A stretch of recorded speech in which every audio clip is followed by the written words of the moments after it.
on Kennedy Boulevard in Jersey City. It's the final game of the MAC regular season as the Siena Saints and St. Peter's Peacocks have a lot at stake in terms of locking up their positioning for the MAC tournament in Atlantic City next week. And with that, we welcome you courtside alongside championship coach Daryl Jacobs. I'm Joe Basile. This is a big game for both of these teams, looking, Daryl, to solidify their standing going into the tournament next week. Yeah, both teams are trying to find their stride going into the conference tournament next week. Let's see what happens this afternoon. Well, for the Siena Saints, they've lost 4 in a row, and a lot of those have been close games, but J.V. McCollum has been great in his sophomore year. Yeah, the talented sophomore. He's from Fort Myers, Florida. He's coming off a 30-point effort in the loss to Manhattan. He can handle and pass the basketball, attack well off the bounce, and shoot the three. Look for him to lead the Saints this afternoon. Meanwhile, sophomore guard Jalen Murray for St. Peter's has had a nice follow-up season. Yeah, they call him Juju around here. He's coming off a 20-point effort, and they lost against Ryder. He was 5 for 8 from 3, Joe. He can handle the basketball, and he can be unguardable off the bounce. Look for him to have a big game this afternoon. Here's the tail of the tape for those two sophomore guards, J.V. McCollum and Juju Murray. As Daryl, it's a really fun matchup between those two. These two teams have had a lot of success in the MAC over the last couple of years. In fact, they are 2 out of the 3 last champions in this conference. Siena winning in 2020, but things got shut down. They're the highest remaining seed. St. Peter's winning the MAC last year with that run to the Elite Eight afterwards that was just mentioned as part of the Senior Day festivities here inside Run Baby Run Arena, with Isaiah Dasher, the lone senior who was on that team last year, but also Jaden Sadler, Kyle Cardesi, and Alex Rivera being honored, along with Bashir Mason, head coach, front and center right now. It's always such a great moment. You haven't seen him dressed up all year like this? No. Well, prior to COVID, Coach Bashir Mason comes over for Ryder dressed very well. As you can see, the 4 seniors leaving the court today, particularly we talk about Dasher, who was part of the Elite 8 team last year, hit a big shot against Purdue along the way last season. He's a Jersey City native, so he has a big turnout this afternoon. But it's March Madness is here. And it certainly is, as both of these teams looking to solidify themselves with their seeding in the MAC tournament. Siena, with a win today, can lock up the number 3 seed. If they lose, depending on what happens around the conference, they could fall all the way down to the 6. St. Peter's could either be the 11, that would be the last seed in the conference tournament, or they can be as good as, I believe, the 9 seed. That is correct, depending on some of the tiebreakers and how those shake out here today. We're getting ready for the national anthem here inside Run Baby Run Arena, and then we'll get things going. Couple minutes behind time today because of the Senior Day festivities, but getting ready for the anthem right now.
St. Peter's and Siena getting ready for the final regular season game of the year in the MAC. Daryl Jacobs, I'll kind of ask you. I know your coaching experience over many years. You've coached in a lot of these. Yeah, you coached in a lot of these kind of games where you go into that last game, both teams with something to play for, and granted, in this case, they both know that they're going to be in the conference tournament. Everybody makes it in the MAC. It's not a league where only the top 8 or the top 6 or whatever it is.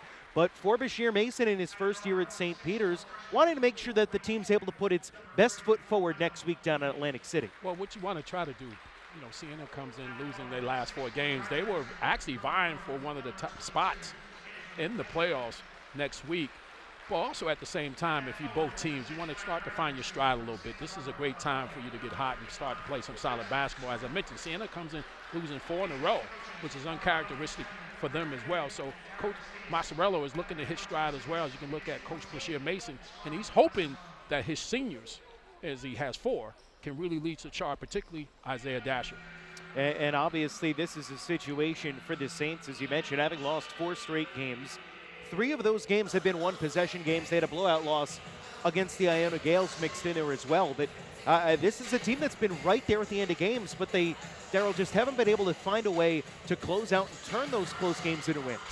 Well, starting next week, all that's for naught. It doesn't matter what you did in the regular season. But, again, they're looking to hit stride. As you mentioned, they were one of the favorites, picked as among the top 3 teams in the league. And Coach Massarello has done a tremendous job, as you mentioned, over the last couple of years being the regular season champions, not getting over the hump, winning the conference tournament. Last year, St. Peter's had an incredible run, so it'll be interesting to see what happens next week. Siena with a win clinches the 3 seed in the Hercules Tires MAC Basketball Championship down in Atlantic City next week. And with that, they guarantee themselves a first-round bye. A loss, and depending on what shakes out with Quinnipiac, Niagara, and Manhattan, those 3 teams, all just 1 game behind the Saints heading into today at 10-9.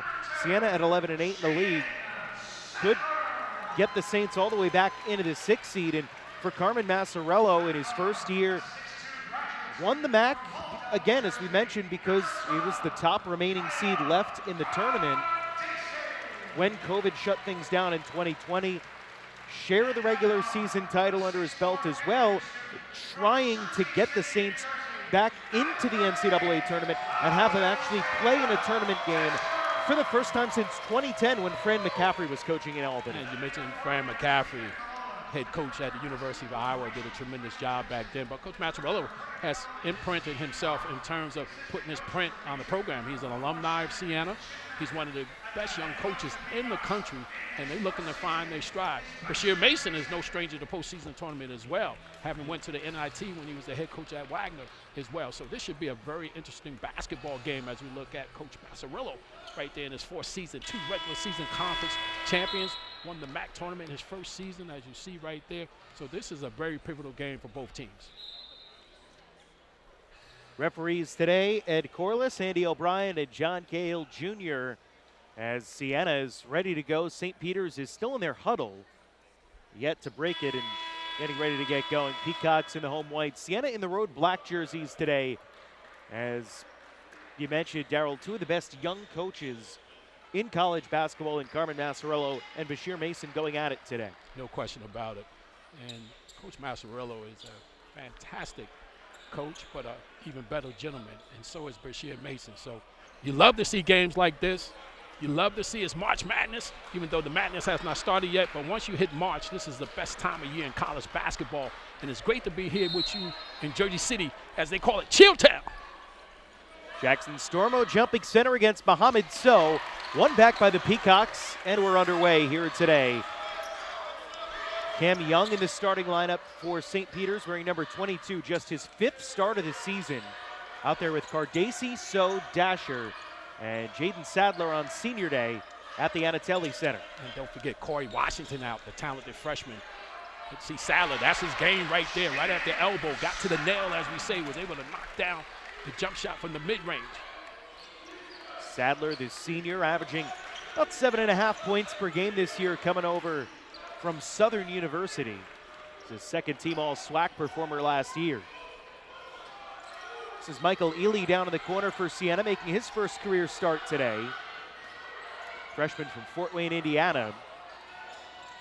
Jared Billups underneath, gets the bucket, and a chance for a 3-point play as he's fouled by Cam Young. And I tell you, Jared Billups, if you know the name Billups, he's the relative of Chauncey Billups. See, nice move right there, able to finish with the contact inside. Chauncey, his cousin, and of course now the head coach of the Portland Trailblazers. I hear Dame Lillard's been having a good year. Absolutely. Phillips missed the free throw. He's getting the start at the 4 today. Carmen Massarello going a little bit of a smaller lineup. Phillips, McCollum, Ely, Platek, and Stormo. And Platek is a transfer from North Carolina. He's having a good year. He's actually one of the best three-point shooters in the nation. What leads the MAC in three-pointers made this season is Sadler from the mid-range. He's got all 4 for St. Peter's. As long as he stays in that mid-range, he's one of the best mid-range shooters in the country. He can knock that thing down. He's improving his shot from 3. And over the last 6 ball games, Joe, he's really stepped up his play. Yeah, Bashir Mason brought him in and said, look, you know, we expect him to be a double-digit a night kind of scorer. It was a little bit of a slow start, but he's gotten there as the season's gone on. Yes, he's gotten comfortable with the system, and that experience playing in the SWAC conference is paying off. Phillips, no good. Rebound is not controlled, and it'll stay with Siena.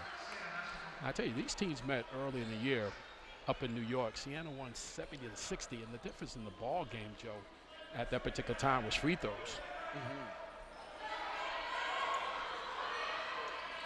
Stormo to Platek.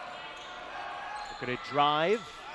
Picked up and gets the roll. I tell you, that's a nice move by Platek. Able to get in the lane. He got that paint touch, Joe.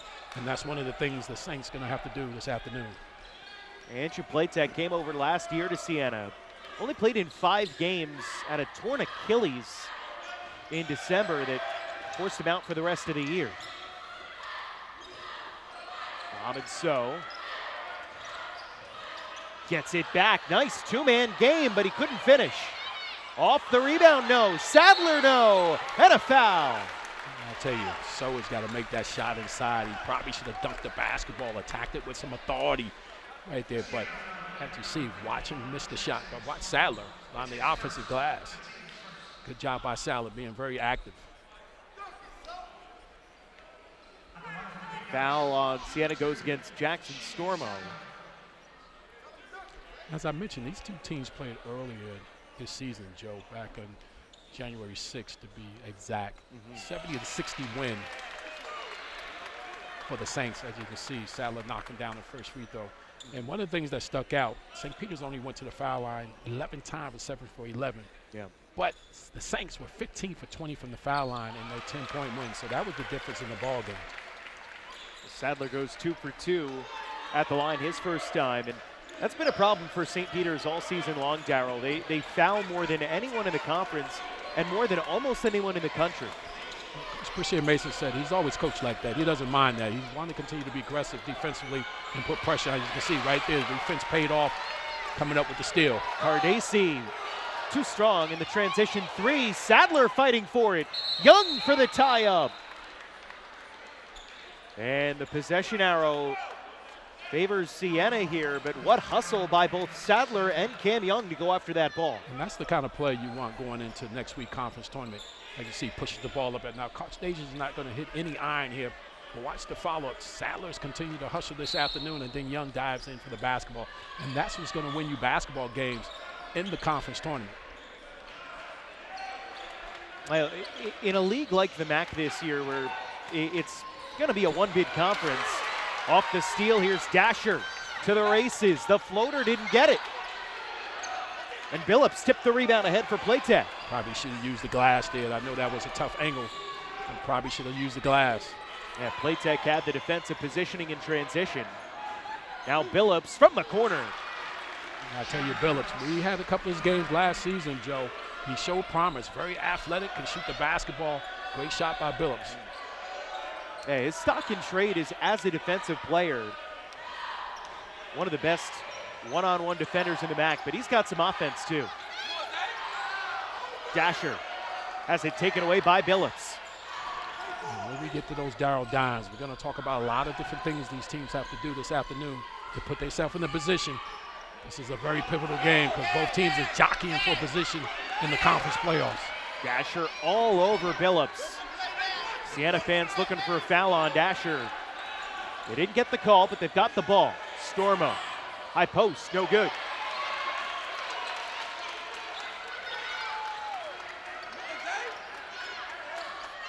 Dasher tried to dump, had it tipped, gets it back. And gets the layup. And that's a heads-up play. He lost the basketball, but it was actually tipped. Otherwise, he couldn't catch the basketball. If that was so, it would have been a violation. But he had enough presence of mind to find the basketball and lay it in. And I tell you, their game against Ryder, St. Peter's last game, they lost to Ryder. They shot the basketball very well, Joe, from both three and the field goal. Michael Ely a little bit short. Dasher got the miss in transition. Cardacci rolls to the rim. And he's not known for attacking the basket, known as a shooter, but that time he realized he was struggling, missing his first shot, Joe, able to attack the rim, and the Peacocks got to get those paint touches this afternoon. Yeah, Cardacci, dead-eye three-point shooter, but does have the ability to put the ball on the floor and get to the rim if it's got a lane. Got to have the ability to put it on the deck. McCollum knocks down a three for Siena. I'll tell you, the talented freshman is among the leader in 4 categories. Averaging 15 points per game this season. At 30 on Thursday against Manhattan. And that was coming off the bench, Joe. He didn't start that game. Senior day up at the MBB arena. 8 to shoot. Cardacci. What a move. I'll tell you, the Peacocks are being very aggressive offensively. That's what they're going to have to do, even though they're missing no mid-range shot, but they got to continue to get those paint touches. Phillips finds it into Stormo, backing So down.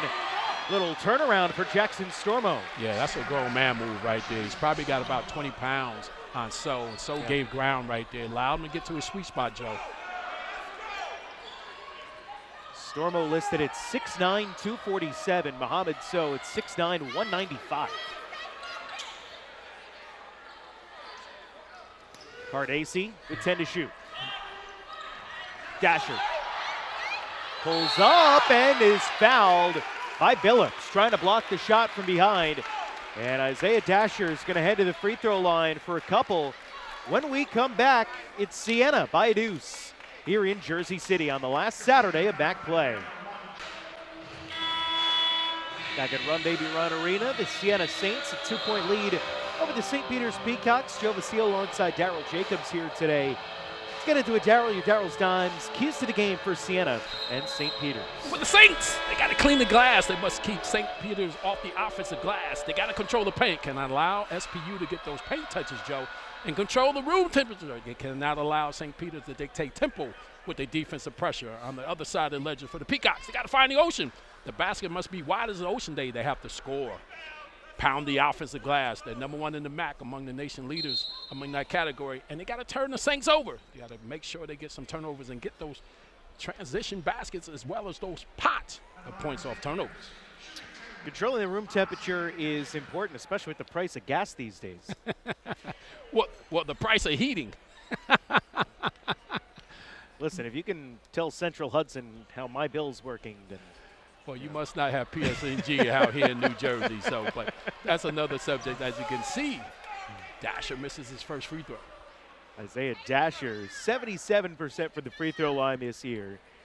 Fifth-year senior, taking over as the leader in this program. I can tell you what, it's going to be like Nelly said, it's getting hot in here. Some great basketball here from Jersey City, as you can take a look at Bashir Mason. And what the Peaks got going to do here, they're going to apply that pressure, as I mentioned. They got to control the temperature of the Saints in the room. They cannot allow the pressure to speed them up. Ely knocks down a three from the wing, and Michael Ely with his first points in his first start. Well, it seemed like St. Peter's was pressing, but the Saints were very much prepared. They hit the soft spot, able to kick it out to the wing. Ely was wide open to knock down the three, Joe. Good job by the Saints breaking the pressure. Michael Ely was a guy who, for Siena, came on strong in their summer trip to Italy and has gotten himself in the conversation. He's a legit contender for MAC Rookie of the Year this year. Murray with 3 to shoot. The leaner didn't get it, but an offensive rebound, and Ken Young cleans it up. And that's a textbook play inside. Got the offensive rebound, what we did call a power dribble, hop step to the other side of the rim and finish the basket. Great move by the young fella, Cam Young. McCollum, and he draws a foul on Latrell Reed. And you saw that was coming. You saw that developing right in front of us, Joe. Reed got a little overzealous. Watch the rebound right here by Young. Nice offensive rebound. Watch the power dribble. Perfect textbook. Able to go to the other side of the rim. That's textbook basketball right there. Also looked pretty good with Playtech starting to slide down, that he realized, oh, I got to get rid of this fast and maintain control. And that's what you do. That's a play you practice all the time. That's part of player development. You always go to the other side of the rim to help shield off the defender. Eduardo Lane had it go off his hands. Here's Dasher. Jerry and Gopo off the rim.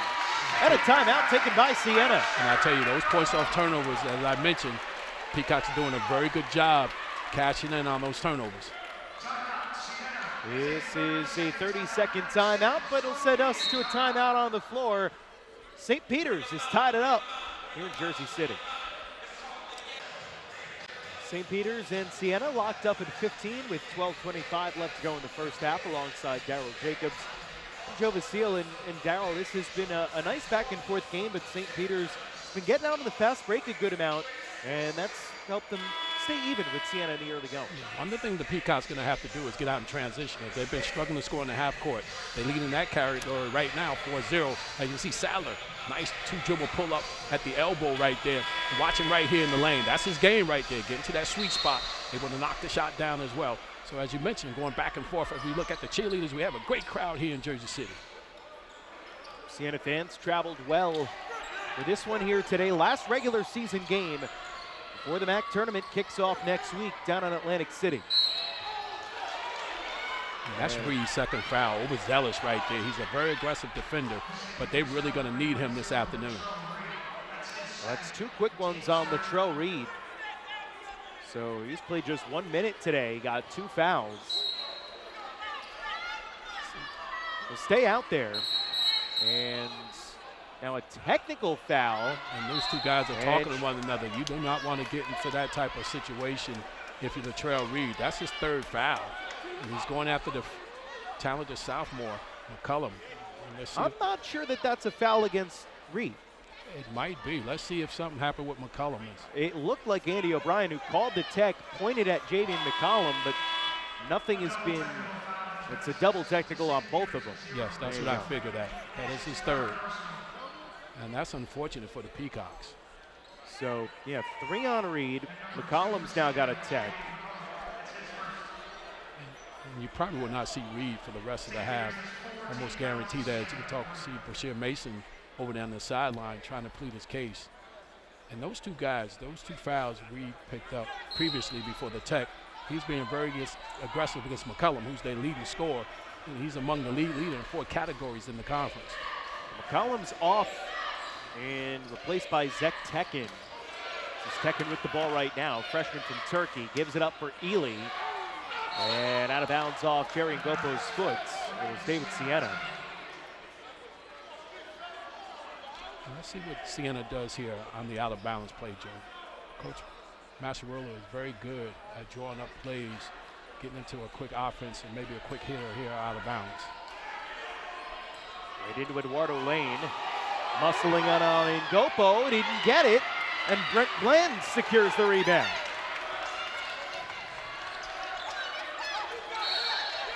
And a foul called on Tekin. And both teams are being very aggressive defensively, committing a lot of fouls at this point. So both teams are going to have to settle down because eventually it's going to come down to free throw shooting as they did in their first game, Joe.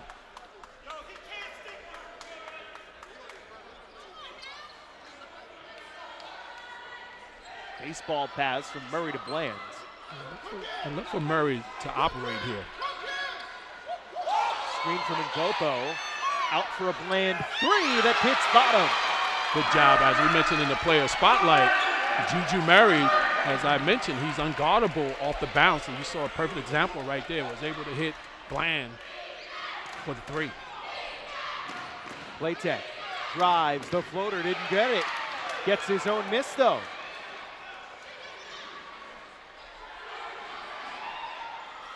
Underneath, Lane with the power dribble, and he draws a foul on Ngopo. And that time, as you saw, Lane was going to go to the other side of the basket, but Ngopo was there. He didn't keep his arms extended straight up in the air and got called for the foul.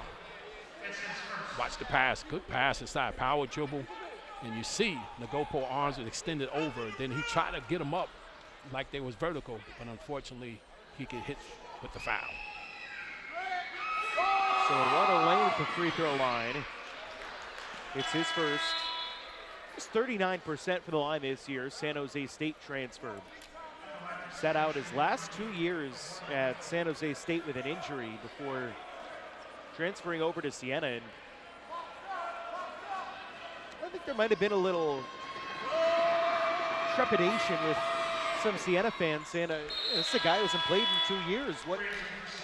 What are we going to get out of him? But Lane's come in and been a valuable forward off the bench. Yeah, he's been solid this season, as you mentioned. He sat out the last 2 years at San Jose State, and he wanted to transfer to come into a new environment. And he's been able to get on the floor and pay dividends for him this season.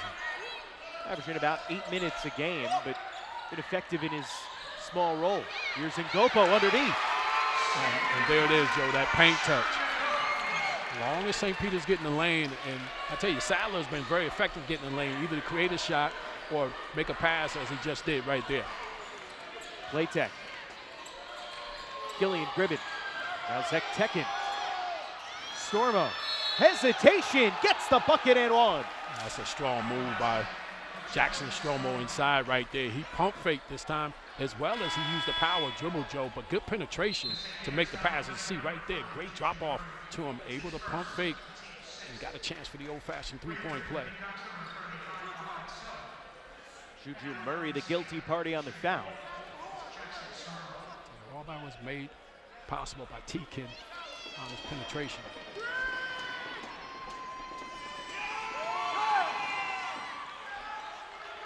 And I tell you, Siena comes in number 2 in the MAC and free throw shooting, Joe.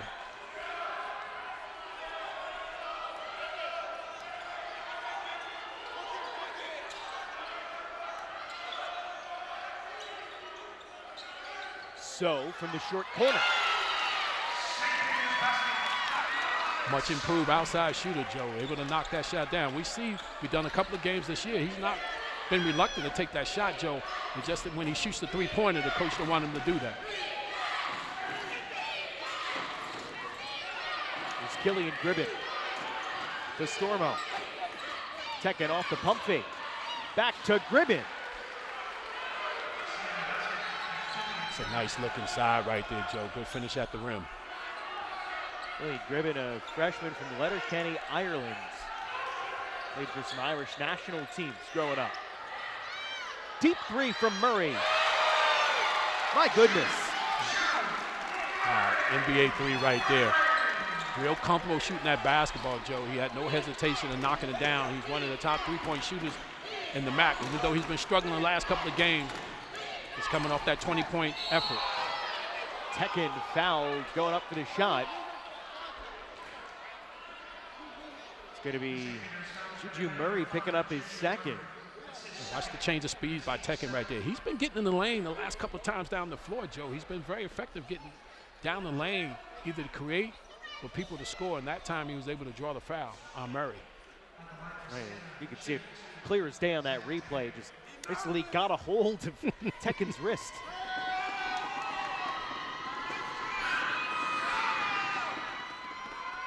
And the freshman misses the first.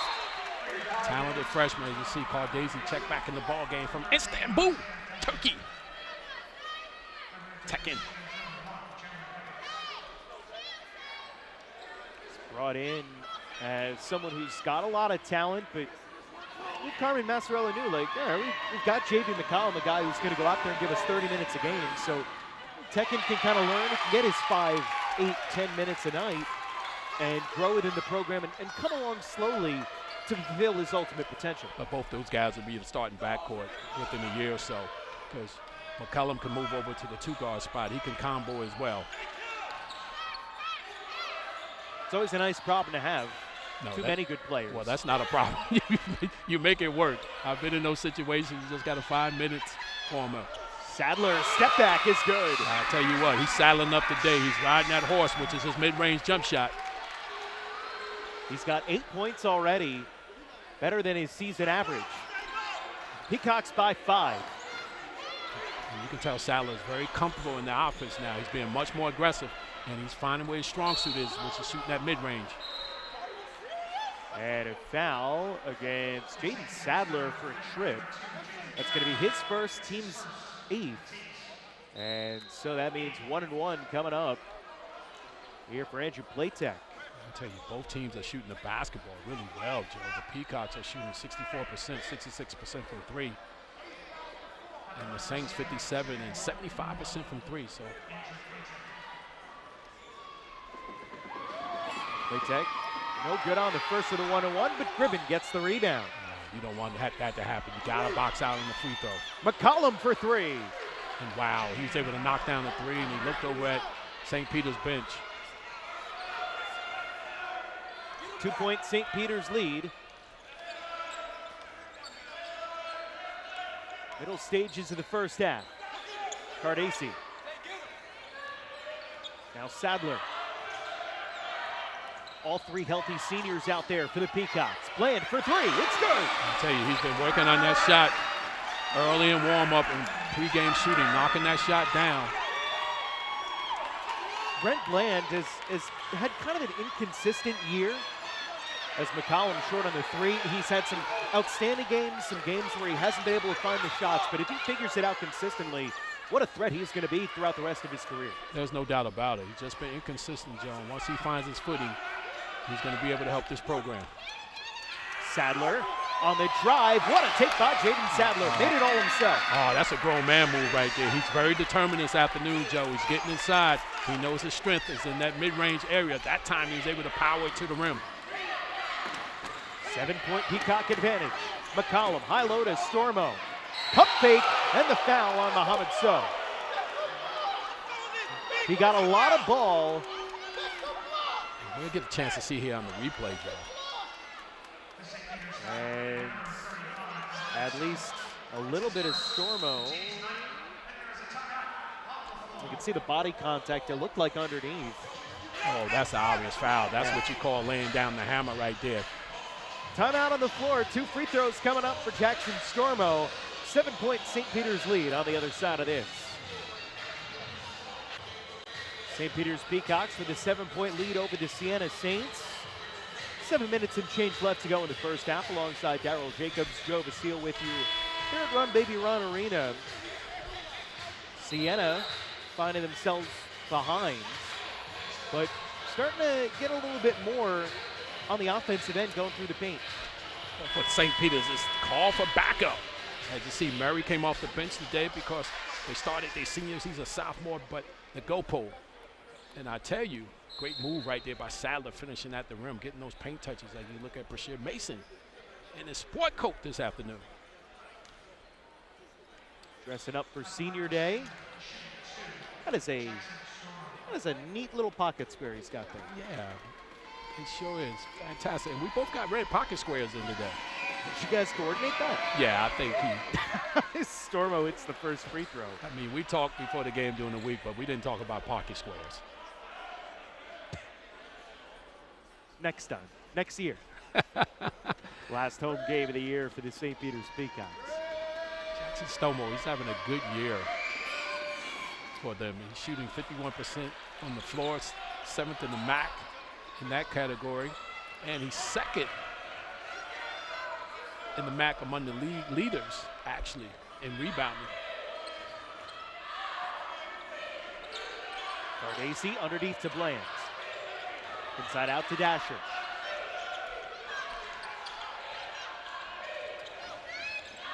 Bland, little step back, couldn't get the roll this time. So fighting for the offensive rebound and out. Off St. Peter's is the initial call. Officials getting together to talk, and we'll see if it's going to go the other way. And that's what you want to do. You get the offensive guy. He should have used the back board right there. Bland, as you can see, goes off. So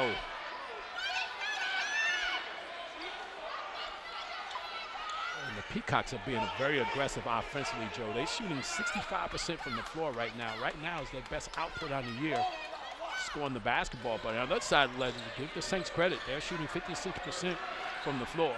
So the first team that seems to get some stops. Like incidental contact right there, nothing called.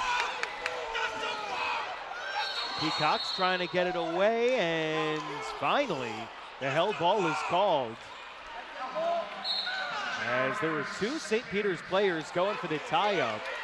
That's a good no call right there by the official on Billups. What do you think? Do you think there should have been a foul there? No, that's a good no call because it was incidental contact. Actually, Billups initiated the contact.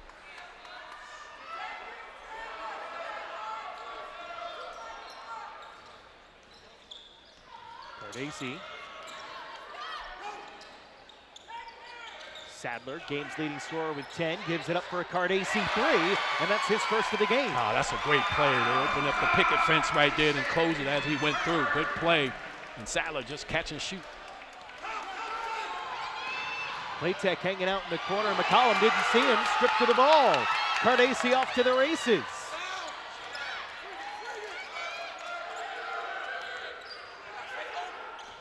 And the Peacocks are being very aggressive with the basketball. They run it through their plays quickly. Watch Sadler. May be aggressive here, trying to use the ball screen, get something off.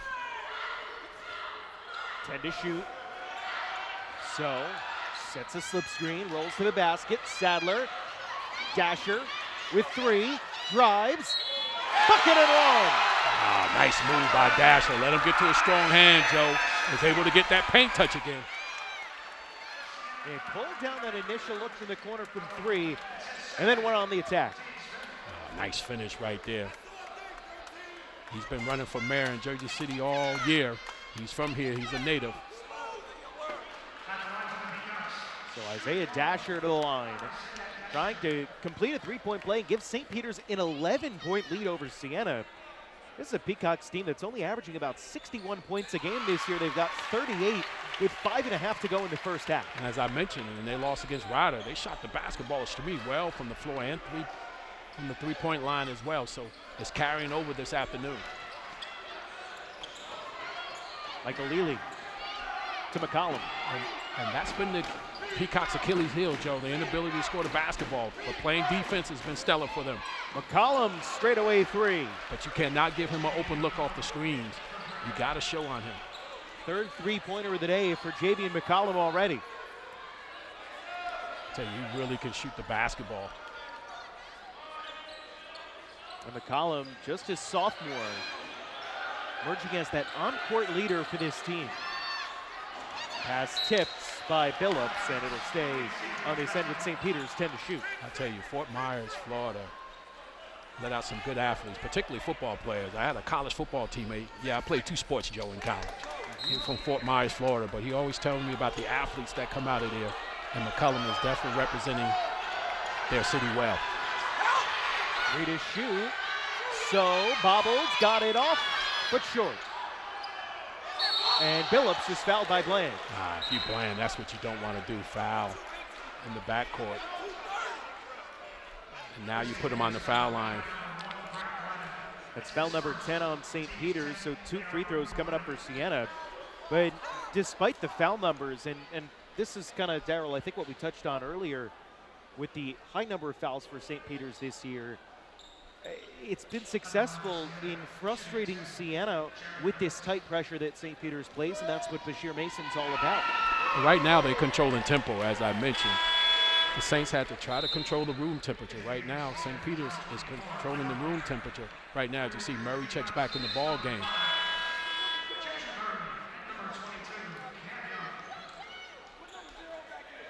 Give the Peacocks a lot of credit. Their Achilles heel this year has been inconsistency scoring the basketball, as I mentioned, and then Darryl Dines,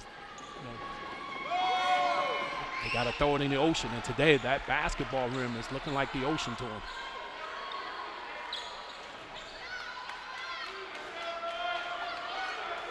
(38-32) St. Peter's. Cam Young's checked back in for the Peacocks. Screen from So. Ely fell down. Murray looking to drive, and no on the roll. Stormo gets the board for Siena.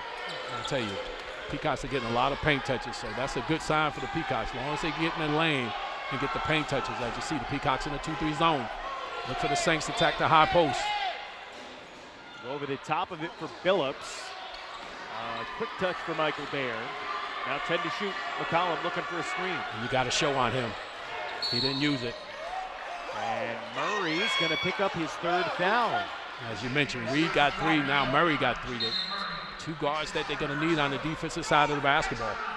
2 free throws coming up for Siena. When we come back, St. Peter's by 6. We're in Jersey City. St. Peter's with a 6-point lead over Siena. 3:52 left to go in the first half alongside Coach Carol Jacobs. Joe Basile with you here today. It's been a hard-fought and intense contest out there today, Darryl. A nice crowd for the final day of basketball across the Metro Atlantic Athletic Conference before Mac Madness hits Atlantic City next week. Don't you like it when March comes around? Puts you in a different frame of mind in terms of college basketball. The best sporting event, the best month in all the sports. March Madness. David McCollum at the free throw line. It's his first. He's up to 10 points in the first half for Siena. Can't wait to fill out a bracket that'll be horrible and,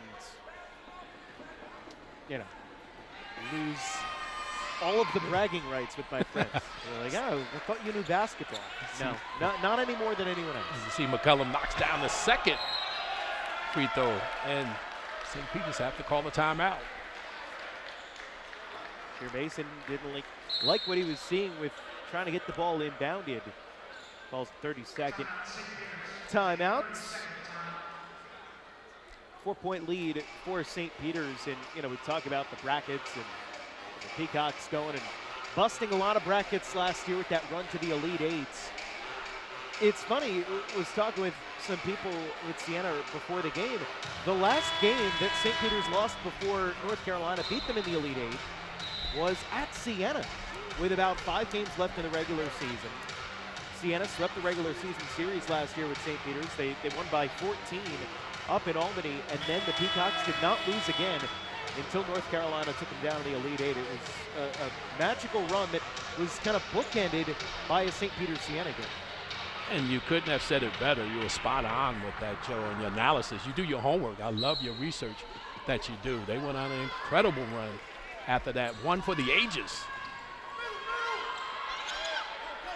One of the most improbable runs in the history of the NCAA tournament. Cardacci, see Young. See the Peacock. Look for Sadler to use the ball screen. There it is. Poke free. That was McCollum with the play. Finds Ely. Transition defense for St. Peter's, and Siena back into the half court, but a chance to make it a 1-possession game. Wide open look. No good from Billings. St. Peter's got lucky there, Joe. Good pass by McCollum to see the slip on the ball screen. He was able to kick it out for a wide open shot. Let's see what the Peacocks do right here. Trell Reed and Juju Murray both with 2 fouls, so it's going to be a lot of Jaden Sadler these last few minutes. Sadler out to Cardacci. Back to Sadler. 5 to shoot. Sadler driving off the glass, no good. And Bear gets the rebound for Siena. Tell you, I like what they're doing on the offensive end, Joe. They're getting those paint touches. Michael Bear, a highly emotional year. His father John passing away earlier in the season. Last game that his dad did get to see him play, though, was the first game between these 2 teams up in Albany on January 6th. McCollum runs out of his shoe, and unsure it's going to stay with Siena. That was a very special day for the Bear family, for Siena basketball, for Michael Bear to get the start. Had 13 rebounds, 6 assists against St. Peter's, both season highs at the time. And, again, an emotional season this has been for the Siena Saints. I tell you, our condolences to his family. His dad was an integral part of his life, and he really liked coming to see his son play. So we send our sincere condolences to the Bear family. McCollum for 3, no good. Stormo the rebound and put back, that doesn't go. He gets it again. Here's Ely. Not doesn't go, and Young secures the miss. Good job by the Peacocks. Able to recover, get the rebound. Good rebound by Young. Sadler across the timeline with less than 2 minutes to go in the first. Both teams in a little bit of a scoreless drought. St. Peter's going on nearly 4 minutes since their last points. Cardacy looking to attack, dumps off to So, who lost it. Yeah, he's got to go up with the basketball right there, Joe. He didn't even have to put it on the deck. He should have just shot the basketball out the window, and he's even knowing that. So watch right here. When he's tried to put there, and then you got to be strong with the basketball in traffic right there, and unable for So, he couldn't hold on to it. Why do you think he didn't just go right up there? Well, you got to have some confidence. Not to say the young man is not confident, but you got to believe in yourself right there. You got to get into the person's chest, the physicality, and be able to take the contact and not avoid it. So's going to come out. Jerry Ngopo on to replace him. St. Peter's sets up the full court press. Minute 31 left to go in the first. Siena's been pretty crisp in handling the press so far today. Yeah, they've done a good job handling the press. As you mentioned, Coach Massarillo is one of the best coaches in the country. Stormo, by Ngopo inside. Dumps off to a wide open Billups. Didn't get the rotation there. When the double team left to go double, Billups' man, no one rotated over. Is that just a communication breakdown? Absolutely. You got to have what we call verbals out here. You got to be communicating. If you're going to go make that trap move, which what we call an X trap, you got to have somebody rotating. Dasher on the drive. And an offensive foul on Isaiah Dasher. Andrew Platek able to draw it. I don't know about that call, Joe. Looks like it might have been in a restricted area. They didn't see it otherwise. It'll be Dasher's first.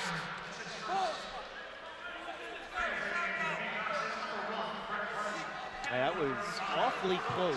And I think anything under that, above that restricted area line, watch it right here. Looks like he might have been out right there a little bit. You know, we didn't have a good advantage point, but right there, looked like it's a great call by the officials. Yeah, that was one of those bang plays, and looks like they got it right. And that's what coaches practice. You practice running outside that restricted area and taking charges. A heck of a play by Platek. Ely the other way, no good. Young got the rebound. Peacocks can hold for the last shot, leading by 2 here at the end of the first, but they have not scored for the last 5 minutes. They would really like a bucket going into the locker room. This would be a nice situation to go in with a 4-point lead. Sadler on the run. He got it. Yeah, he's overpowering the guard right there, able to get into the lane, Joe, and finish at the rim. He's having a terrific first half. A dozen in the first half for Jaden Sadler on his senior day. And St. Peter's takes a 4-point lead into halftime here at Run Baby Run Arena. The physicality.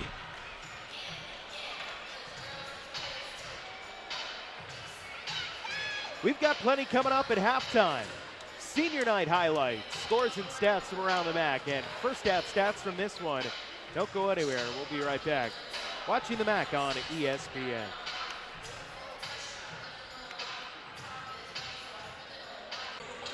Halfway through the final game of the MAC regular season, the St. Peter's Peacocks lead the Siena Saints 40-36, thanks to a Big 12 spot for Jaden Sadler for St. Peter's in the first half. And of course, it is senior day.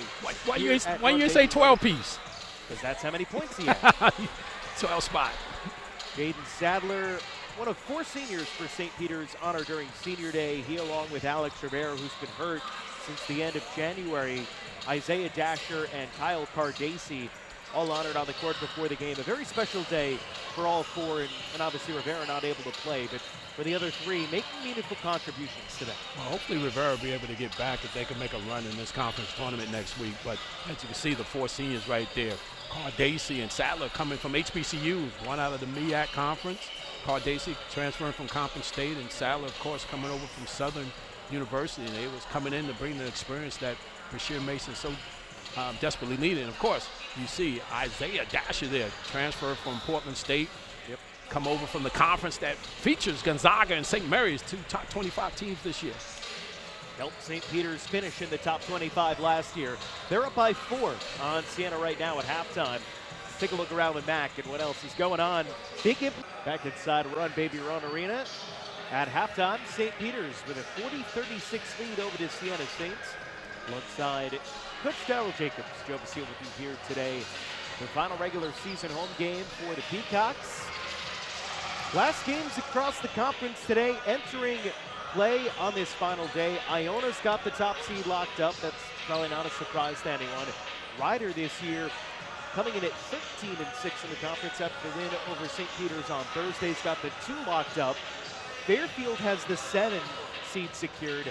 Everything else is up for grabs. Siena, Quinnipiac, Niagara, Manhattan, all within a game of each other for those 3rd through 6th spots. And then Mount St. Mary's, Canisius, St. Peter's, and Marist duking it out in those bottom 4 spots, all separated by 1 game apiece. And a lot of tiebreakers to get sorted out. You sound like you're out of breath for telling us all that stuff. But, you know, you mentioned the top 2 spots are wrapped up. But I'm starting with, as you see right there, Siena, Quinnipiac, Niagara, and Manhattan. And Manhattan right now is playing a very pivotal basketball game, and you got Marist playing a pivotal basketball game. All the games today are very pivotal in the terms of teams jockeying for position going into that conference tournament. In this game for Siena, if they win this game, they can get a bye. If they lose this game, as you mentioned, they can go actually from 3rd to drop down to 6th potentially.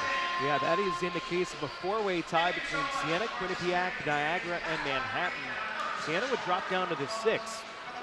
Again, a win secures for them the 3 seed. They've been a team that was in first or had a share for first for most of the season until the end of January, really, when they started a little bit of a slide. They started 9-2 in conference play. They had a big win against Iona. They had a couple of really nice non-conference wins, but have dropped 4 straight to slide themselves down to where they are right now, out of that conversation for the top spot, and really battling for their lives to try to keep a bye in the first round of the Hercules Tigers Men's Basketball Championship for the MAC next week. There's only 1 game going on right now across the conference. That is Mount St. Mary's on the road at Manhattan and Riverdale. And at halftime, the Mount up 42-30 on Manhattan. And so that is a big game for Siena, because if Mount St. Mary's hangs on and beats Manhattan, that takes Manhattan out of the equation for a tiebreaker with Siena, and that's huge because Manhattan swept Siena this year, so they don't hold the tiebreaker with Manhattan. That's what drops Siena down to the 6th as part of that whole thing. There's a lot to be sorted out. But you explained it very, very well. That's a big game, Joe. Yeah. Everything else later on, that Quinnipiac-Marist game is another interesting one as well, with Quinnipiac having an opportunity to move up. That's a 10-9 team, as you saw in the standings. That's another 10-9 team, as you mentioned. And Marist, they've had a tough year, but they're right there. They've had a couple of decent wins, and I think Marist probably looks at that one, especially with a player like Patrick Gardner on their side, as a game that they can win if they can play good enough defense against Quinnipiac. And Iona Ryder should just be a good game, even though neither of those 2 teams has much to play for other than stay healthy going into next week. Well, not only that Iona Ryder game is pretty much a precursor possibly to the MAC championship game. But let's think about this, as you mentioned, from that 3rd spot down to the 6th spot, those teams can conceivably win the conference tournament, as well as Marist and St. Peter's. So nobody's out of the realm of the possibility of getting to the NCAA tournament. Oh boy, it is going to be fun next week down at Boardwalk Hall. Hope to see all of you fine folks down the shore. St. Peter's by 4 here at the half. St. Peter's with a 4-point lead over Siena halfway home here in Jersey City, alongside Coach Daryl Jacobs. Joe Basile with you at halftime. It was a first half of some good back and forth, Daryl, but St. Peter's went in front early, and while they got their lead up to double digits and Siena was able to get it back to a manageable deficit here at the half, it was one that was really dominated by St. Peter's. They led for nearly 14 minutes. As you mentioned, they hit that dry spell, Joe. The last 5 minutes towards the end of the half, as you see, Sadler really playing some great basketball. Everything he's been doing has been inside the lane area. He's been really taking it off the bounce and attacking the basket. You see Dasher right here, able to recover right here on one of the few highlights. But those paint touches, the Peacocks are actually shooting 61% from the floor, Joe, 80% from three, and 80 from the foul line. But if you're the Peacocks, you got to be concerned because you're only up 4 points with those great stats. So give Siena credit for hanging tough.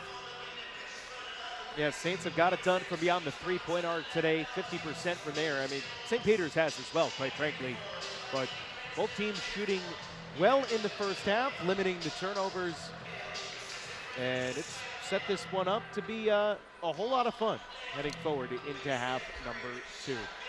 Just about a minute before that gets going, it should be a hard-fought battle. Siena, you can tell, they smell that win to break that streak, but just trying to do a little something to get over the top and get back in the win column to have some kind of positive momentum, something good to feel good about going into the tournament next week. Because what you don't want if you're Siena is to have been great all season, then lose 5 in a row, and instead of getting a first-round bye, then you're playing on that first game, and it makes things a lot tougher going down to Atlantic City for that. Well, I think most of the pressure is on Iona, if any team in the conference to win it, Joe. They're winner. They won 10 in a row, and they've been the favorites over the last couple of years to get into the NCAA tournament. So there's no pressure on Siena really to do anything spectacular in terms of trying to win the conference tournament as a favorite. Most people pick, but they're a very capable basketball team. As you mentioned, they're a dangerous basketball team. I tell you, if they drop to a 6 seed, I wouldn't want to see the Siena Saints because they're going to hit stride eventually, and they're hopefully trying to hit stride now. And so are the Peacocks. If the Peacocks can continue to have this offensive output going into the conference tournament, Joe, as we saw last year, and defend like they've been defending, they can potentially have another Cinderella year and get to the NCAA tournament. So anything can happen in the conference tournament. That's why it's not only called March, that's why they added the madness to it. I thought it was just because people got angry because we were watching too much basketball. 40-36, St. Peter's over Siena as we get set to start the second half. Of note, because both Jalen Murray and Latrell Reed picked up 3 fouls in the first, neither of them are out to start things here in the second half. Phillips inbounds to McCollum, and we get underway. We'll see how that foul trouble factors in when they start to show back in the game. I'll tell you, Sadler and Cardazzi and Dasher have been solid. So losing Murray as well as Reed, the foul trouble has not really haunted them yet.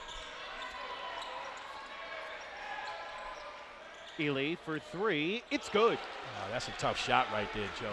Good defense, just better offense right there by Ely. Michael Ely, freshman out of Fort Wayne, Indiana. Came over from Veritas Prep, where he spent a post-grad year last year down in Florida. And a foul called on Andrew Platek. That'll be his first. And that's a very good prep program down in Florida, Joe.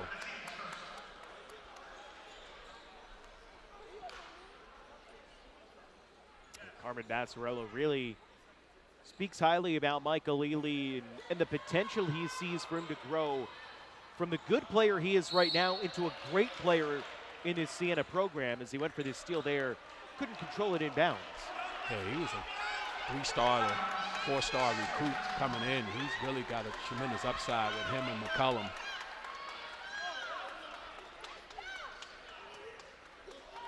Siena team that in many ways is led by its sophomores,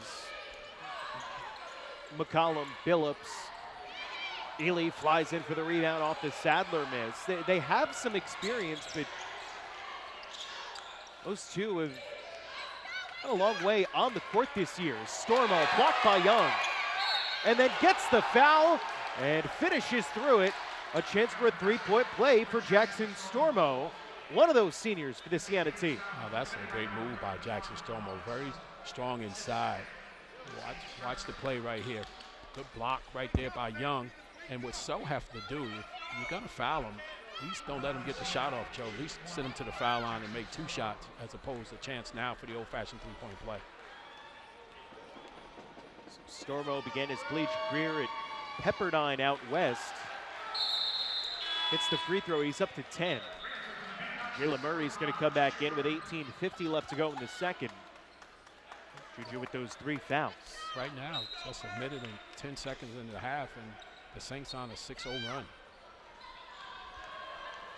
2-point Siena advantage. Sadler. Wide open, Young for 3. And a foul going after the rebound on Jared Billups. He had a tug on the jersey for Jaden Sadler. And that was an obvious call right there. This is credit to Sadler being very active today. Watch the hold the jersey right there. It's one of the reasons why you should always tuck the jersey in. It makes it more obvious when it gets pulled. There's Dasher. Stops his dribble. Murray lost the handle. McCollum on his way in, using the glass effectively. And you don't want him to start getting going, scoring the basketball, Joe. As I mentioned, he can score from all 3 levels on the floor. Sadler with a lane to the rim, stripped on the drive. It'll stay with St. Peter's.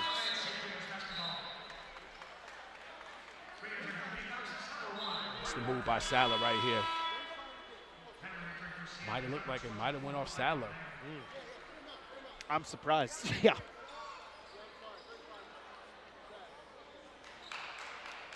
No one's asking for a replay on it, though, so. Well, you don't like the NBA. You don't get a challenge here. In college basketball, NBA, you get that challenge. We can ask nicely.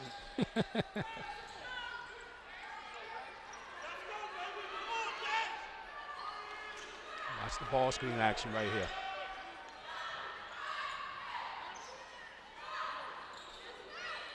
Young drives through contact, able to finish at the rim. He's a very capable scorer, Joe. He can put it on the deck. He doesn't look to attack often, but he's capable of scoring the basketball, taking people off the bounce, as you just saw. First points for St. Peter's in the second half. McCollum outside for a triple. Ely had it taken away by Young.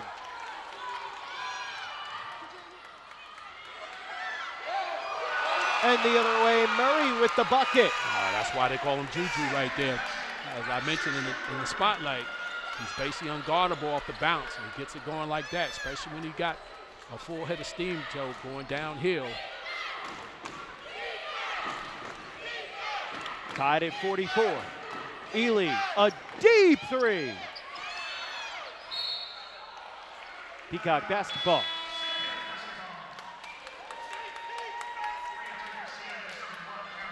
Billups coming back in for Siena. Another look at that nice play from Murray. Watch the lay right here. A la Rucker Park. Young man from Putnam Science.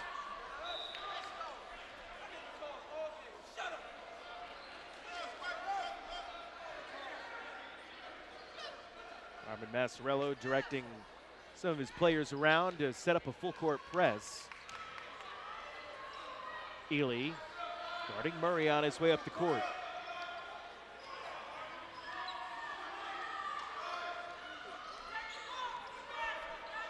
Watch him trying to use Cam Young to operate off the screen. He's good. He's got a mismatch there. Great pass. Two-man game, and it's blocked inside. Great slide over by Billups for the rejection. Good rotation right there by the Saints. Great pass by Murray. Just better defense by Billups.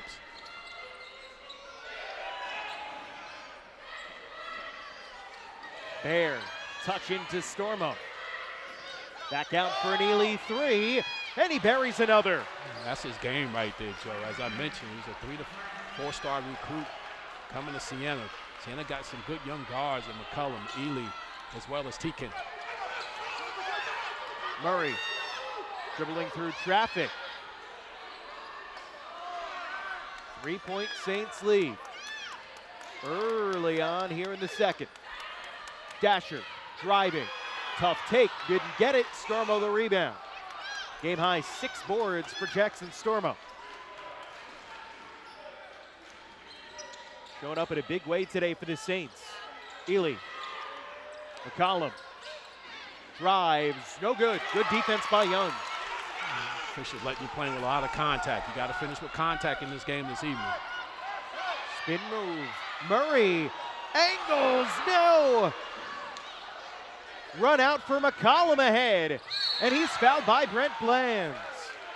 Tough break right there for Murray. Almost made the circus shot down at this end. And this time McCollum was able to take it from the outlet pass and a chance. Good foul actually by Bland to try to make him make two, Joe.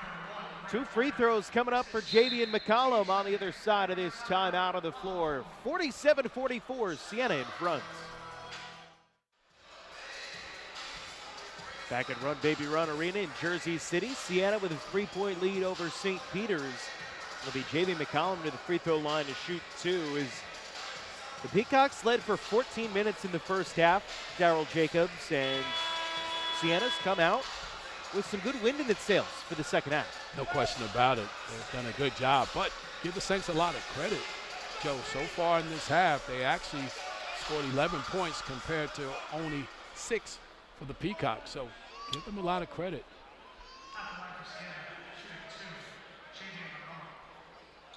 So McCollum to the line for 2.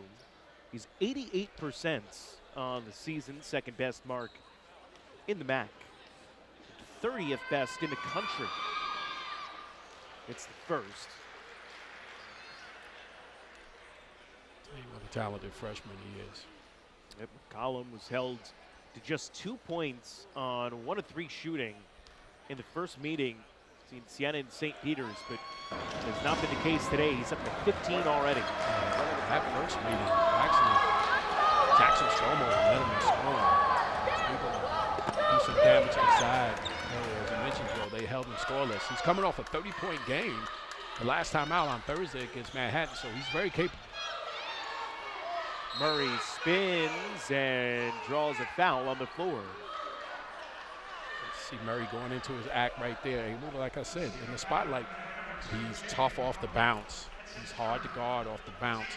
He can create a lot of havoc right there, but that time he was able to draw the foul before the shot.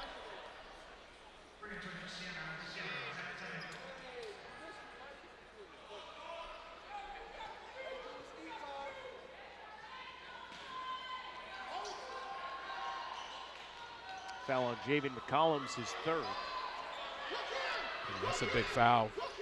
Murray on the drive, off the window and good for Jalen Murray. I tell you, him and Sadler, Joe, have been really, and you got a tip right there. That's a turnover, but they give it right back. Billups. Settle it down for the Saints. Playtech wide open.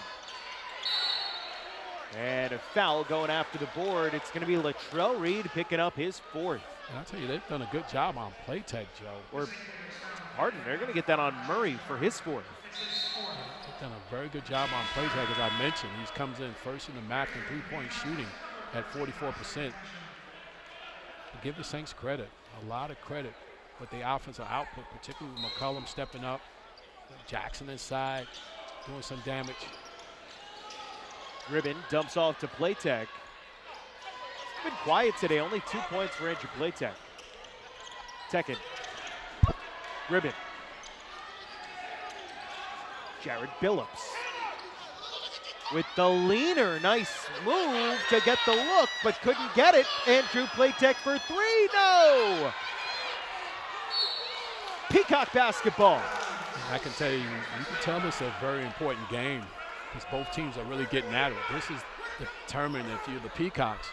You don't want to be the 11th seed. You know, if they win this game, they can move up as high as 9th potentially in the conference. Watch the battle here for the rebound. They're trying to jockey around and get yourself the best possible matchup in that first round as Bear with Siena trying to clinch the 3 seed out for Playtech. No good. Well, it has not been Playtech's day. 1 for 5 from the floor after he was held scoreless on Thursday by Manhattan. Latrell Reed. Sadler will play it back out at the logo. There goes Sadler. What a bucket! I tell you, strong, finish strong at the rim, Joe. He's really playing with a lot of physicality, absorbing the contact, finishing at the rim. Play tech. Ely. High post to Bear. Looks to attack, spins inside. The leaner is good for Michael Bear. Wow, he didn't even want to shoot the basketball right there in the high post area, Joe, but he was able to get down low and able to spin and hit it off the window.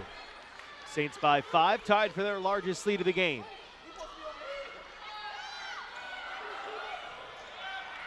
Latrell Reed for Sadler. Dasher off the pump fake, no good. Rebound Michael Ely. And a chance for Siena to grow its lead to the largest it's been today with a bucket here. St. Peter's got to be very conscious of Ely, who can shoot the basketball for anywhere, as well as Paycheck, who's has it up at the top. Ribbon with a nice reverse move. And that's the soft spot in the zone, Joe. You get it to that high post area, you can either look opposite or you can look down low. Good job by the Saints executing. Almost looks like Siena's gone into almost a Princeton kind of a look these last 2 trips. Reed, no good. And a foul going after the rebound. Mohamed Sow hit the deck. Yeah, he was first off the floor. Nobody put a body on him, but he was able to elevate. Watch Reed. Nice push off right there by Reed. He got shoved right there, so.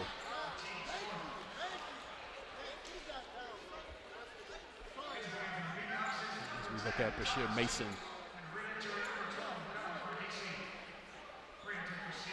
Watch him for Cardacy coming off. When we look at Coach Massarillo. They call him Coach Carb. Cardacy.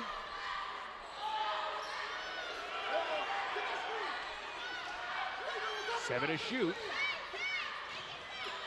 Young throws it away. Young probably should have taken that shot, Joe. He had space between him and the defender, had enough room to shoot the basketball. And running down towards the end of the shot clock, a turnover for St. Peter's, and a timeout on the floor with 11:59 to go. Siena with a 5-point lead at Run Baby Run Arena. 5-point lead for the Siena Saints over the St. Peter's Peacocks, alongside Darrell Jacobs, Joe Basile with you here today. Siena trying to break a 4-game losing streak, and they've been playing a really strong second half, Darrell, led by some contributions off the bench here in the last couple of minutes. I tell you, McCullum has really stepped it up in the second half. So is Ely. Really start to play. As you see the highlights here, that's Juju Murray finishing inside right there for the Peacocks, attacking off the bounce. Watch Sadler right here. Watch the physicality, able to absorb the contact and finish at the rim. And that's what the Peacocks have been doing this afternoon thus far so well. But give the Saints credit in the second half, Joe. They made some adjustments, able to get some shot makers going, as well. So we have ourselves a ball game here with 12 minutes to go. Siena basketball out of the St. Peter's turnover. Watch the Saints going to continue to get in that high post area, Joe. They're going to try to get the soft spot. Saints are getting shortchanged on the shot clock here by 10 seconds, though, and no one's noticed. Stormo with 5 to shoot. Out to Michael Bayer, back to Stormo, and taken away by Thomas Toot. He wasn't even looking at the basketball. Reed gets the bucket and one. Latrell Reed fouled in the act of shooting. That's tough right there, Joe. That transition bucket, I mentioned, they got to turn the Saints over. They get it now. They've been taking advantage of points off turnover. That's a tough finish at the rim.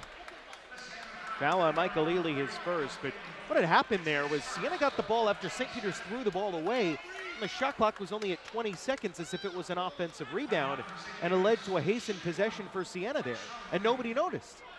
That's correct, Joe. Nobody even was aware of that, but St. Peter's took advantage of it. As you can see, Reed was able to finish at the rim.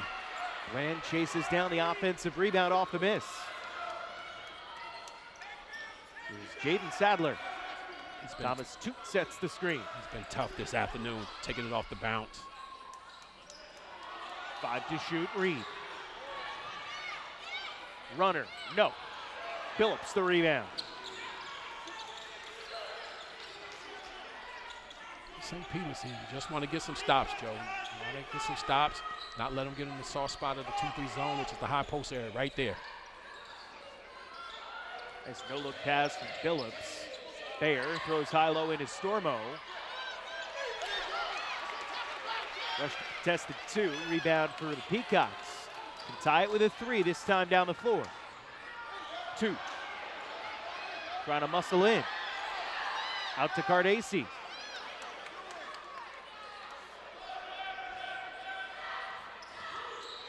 Sadler. Cardacci. 5 to shoot. 2. Air ball. And a shot clock violation. And the guards got to understand the situation and not give it to Toot, who didn't want to shoot the basketball at all. Joe, he had enough time to actually attack the basket if he wanted to get a chance to draw the fouls. You can see right there. He should attack instead of shooting a fadeaway jump shot, possibly getting himself to the foul line. Siena holding on to a 3-point lead here in Jersey City. Meanwhile, across the Hudson River, Manhattan with a 55-51 lead over Mount St. Mary's. They trailed by 12 at halftime. Michael Bayer blocked by Bland. Good defense by Bland. Dasher for the tie, little short. But an offensive rebound for the Peacocks. I'll tell you, that's what they do well. First in the MAC and offensive rebounding. But what they've been doing this afternoon, Joe, they've been taking advantage of second chance points as well as those points off turnovers. Cardacci. 4 to shoot.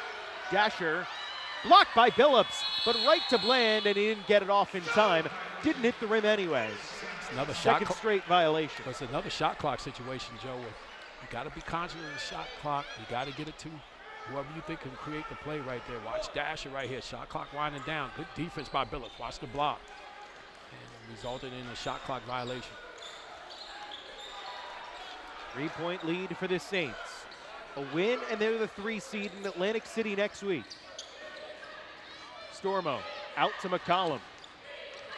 The drive for McCollum. What an up and under.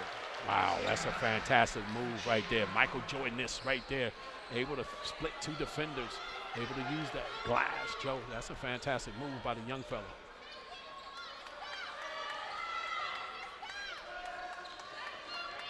Latrell Reed gives it up. Isaiah Dasher. Blocked by Ely.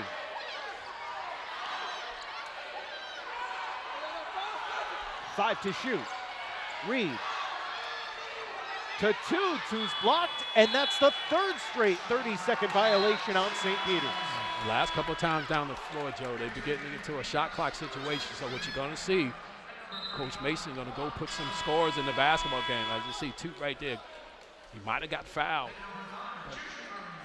But give the Saints credit for some good defense as you look at Coach Bashir Mason. I like the patches on his blazer. Makes him look like a professor of basketball. Dr. Mason. I said that's what he does. He's fashion conscious as well. Bayer, quick pass to Stormo, thrown away. St. Peter's basketball, just the 7th Siena turnover of the game. They had a bunch early on and have clamped down since. Yeah, both teams have really taken care of the basketball this afternoon. Peacocks actually has a lot of steals, been able to turn Saints over in the first half, Joe, but the second half, they've done a good job really controlling tempo and taking care of the basketball. Cardacci, quick trigger 3, no. Got a shot off that possession at least. The rebound all the way to the other end of the floor. How about that? An extreme tip out on the rebound. Great hustle by both teams. That's the play here. And that's what March is all about. That's what you're getting prepared for conference play. You want to see both teams leave it out on the floor right here, and they're both competing at a high level.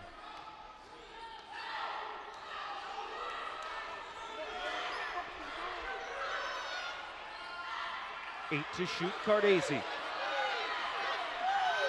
After the full reset to 30. Reed is fouled with 1 left on the clock, bailed out by the violation on Siena. Jared Billups picks up his 3rd, and a couple free throws coming up for Latrell Reed when we come back to Run Baby Run Arena. It's Siena by 5 in the last game of the regular season.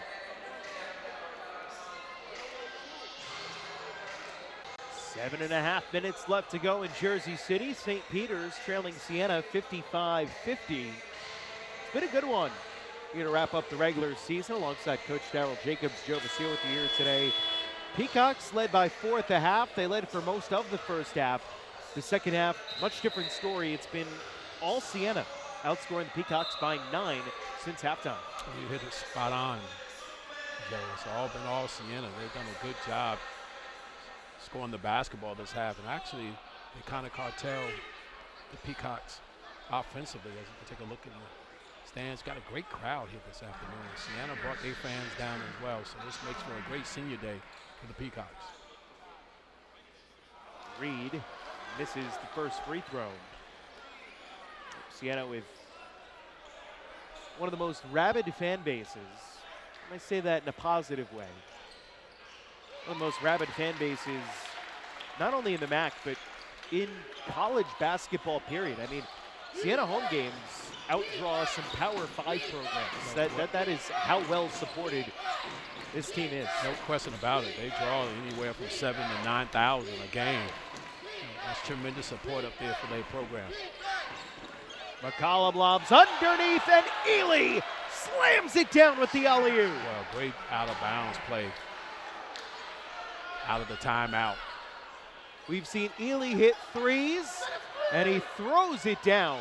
That's a great out-of-timeout play, Joe. Marino, so yes.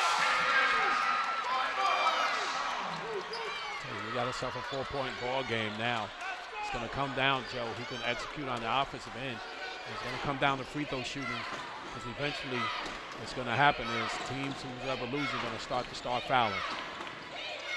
McCollum thought about it. Instead, drives. Teardrop, yes. That's nice right there. Able to get in the lane right there. 59-53 Siena. 6:30 to play. Peacocks got to try to get something going for either Murray to create, try to get something for Cardesi as well. Murray driving. Outside, wide open. Latrell Reed hits bottom. Timeout. And I tell you, Juju Murray made that all possible, as you saw. Change speed, Joe. He hesitated. Whoever was switched off on the ball screen, he left him, Joe, and he was able to hit Reed for the jumper. 3-point game with 6:10 left to go. 3-point Siena lead with 6:10 left to go here in Jersey City, and a couple of highlight plays, Darryl Jacobs, for the Siena Saints here in this second half, helping them keep this lead. Oh, that's a nice move right there by McCollum inside. Able to split the Peacocks defender. Watch the alley-oop to Ely right here. Great out-of-timeout play by Coach Massarillo. Watch the tip here by Muhammad So great end-to-end action right here. And this is a nice pass right here by Juju Murray over to his partner, Latrell Reed, knocking down the three-point shot. See the cheerleaders here at Run Baby Run Arena.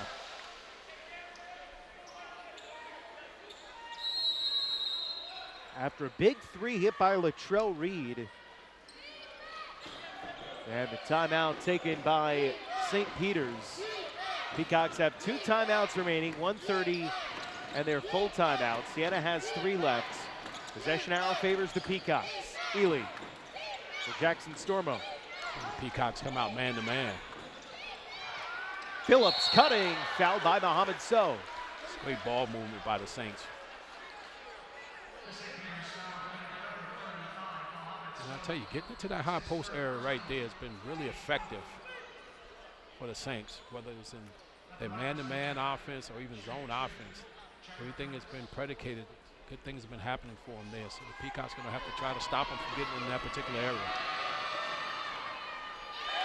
No good from Billups on the first.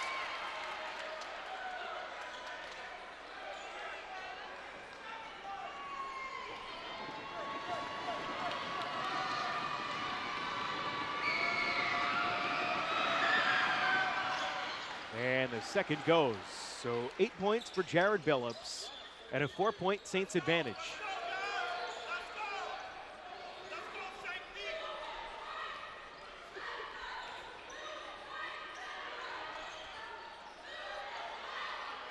So, followed by Stormo outside.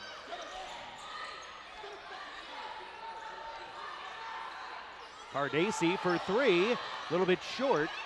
Didn't hit no iron, Joe. Got to get the shot off. One to shoot. Reed knocks it down. They're going to look at this one to make sure that Reed got it off in time. But if it's good, a 2-point game. No question about it. I think he's got it off in time. Watch the shot clock here. It's out of his hands before the shot horn goes off. I think the official's going to make the correct call here, but it's very obvious it was out of his hands before the shot clock went off. As you take a look at Brashear Mason, we got 5:17 left in this ball game, Joe. It's been a seesaw battle in the second half. A very quick confirmation on the call that it counts. Some of the fans here at Rough Baby Run Arena were like angry that play was being reviewed as if it was automatic that it was going to be overturned just because they were going to the bottom. Not quite. You just want to be certain because every possession is vital. Give the officials a lot of credit for stopping the game to make sure they got the correct call.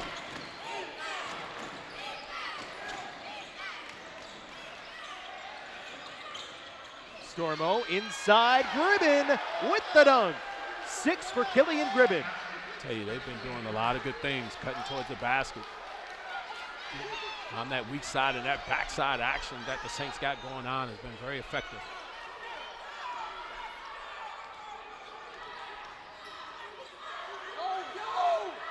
Cam Young. Siena with a 4-point advantage. Watch Reed attack here. Reed is going to go off the bounce. Outside, Sadler for three, no good. Young fighting for the board, out of bounds, Siena basketball. And overturned. It'll stay with the Peacocks. That's the correct call, Joe. Good officiating crew, doing a good job. Ed Corliss, Andy O'Brien, John Cahill Jr. on the whistles today. Excellent job by the officials. Cardazzi gets it back from So. Anytime you get those mismatches, you got to take advantage of these St. Peter's guards over here. He's got to take the advantage. Sadler. Now he got Billups on him. Nearly traveled, kept it down. Young for three, hit the rim. So trying to save it, and it'll be Siena basketball. I'll tell you, the crowd is real rambunctious right now. Officials are letting them play. A lot of physicality, as you can see. Cam Young takes the shot. Good battle right there. Officials didn't call anything.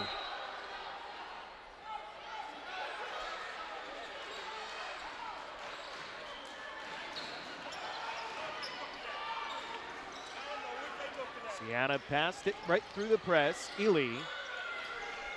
And now McCollum will settle it down. Siena's done a great job today at handling the pressure from St. Peter's. They've come ready to do that. There's Gribben. There's that soft spot, Joe, getting it right in that middle area. Another good penetration and great pass right there by Billups. 6-point lead for Siena, 3.5 to play. And the foul is against Ely. And what the Peacocks allowing them now to get too many paint touches, Joe. Too many paint touches along the baseline area or in that high post area. 3:30 left to go. 1-1 coming up for St. Peter's on the other side of the break. 6-point lead for the Saints.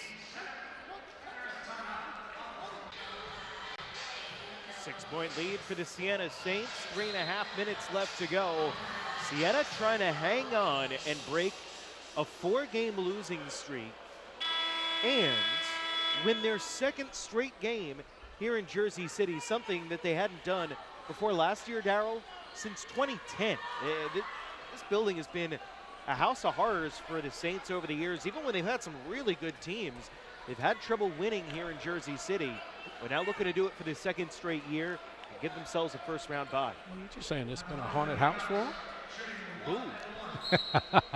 That is correct, Joe. They are having been having a hard time trying to win here in Jersey City, what they call Chill Town. Terrell Reed hits the first with his 1 and 1. I tell you, free throw shooting is going to be crucial right now.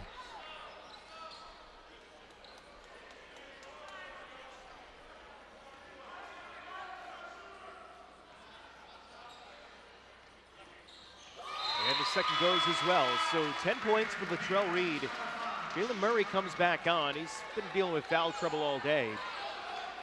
Limited to just 12 minutes. 4 fouls, but 7 points in those 12 minutes. 4-point lead for the Saints. Full court press for St. Peter's.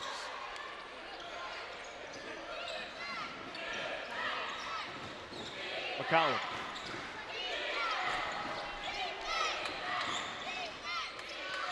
Fair. Stormo with Young on him. Little bit of a mismatch. Back to McCollum. Step back 3 on the way is good. Javian McCollum's got 22.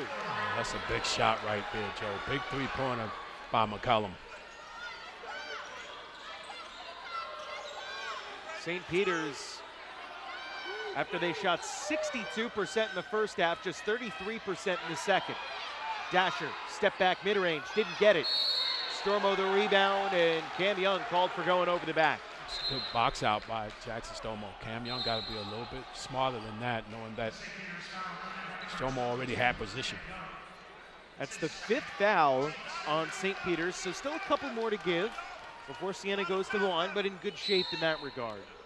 No question about it, Joe. They're in good shape right now, but what they're going to have to do if they down points, they're going to have to decide who they might want to foul if they get it within a minute and 30 seconds.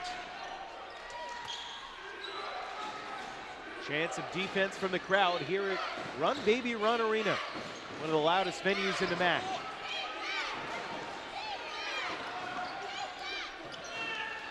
McCollum, 5 to shoot. Drives through, offensive foul. Sadler drew it. Good job by Sadler. Able to step out above that restricted arc area. Watch him right here. Get above the arc area. Nice step in, obvious call for the officials. That's the 4th on Javian McCollum.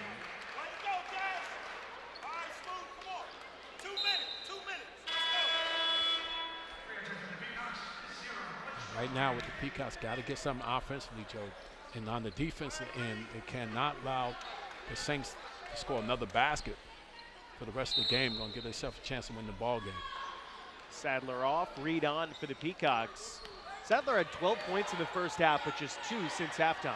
Hasn't gotten as many looks. The Saints a lot of credit for really defending them, not allowing them to turn the corner and get down the lane. Here's Murray. Outside to Brent Bland with 2 minutes to go. Dasher. Branson inside and gets the bucket. Oh, that's a tough move right there, Joe. Able to finish over the 6'9".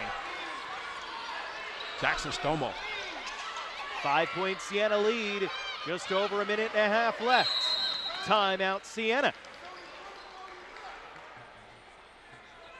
And so the wheels continue moving. Armin Massarello wants to talk things over with the team. A full timeout here as St. Peter's hanging around and not letting Siena get the kind of separation that they want. The largest lead for the Saints in this game is only 7. It's been so close, even in this second half, where Siena's played so well relative to St. Peter's, but it's just sitting right there where it's anyone's game. And for the Saints, who have lost 5 one-possession games this year, it's almost feeling like a little bit too familiar of a script, but a chance at redemption and a chance to kind of get that monkey off your back and pick up a win in a close game to close out the season. Yeah, you got to get some stops here. The Peacocks, you got to get stops. As I mentioned, they cannot allow the Saints to score. But on the other side of the ledger, you just mentioned, losers are 4 in a row. The Saints, they're trying to get the monkey off their back. The games they have lost have been very close games. So now you're trying to find a way to finish and get yourself back on the winning track going into the conference tournament. Meanwhile, in the Bronx, Mount St. Mary's has gone back in front on Manhattan, 68-66, with 39 seconds left to go in the second. So a nail biter at Trotty today.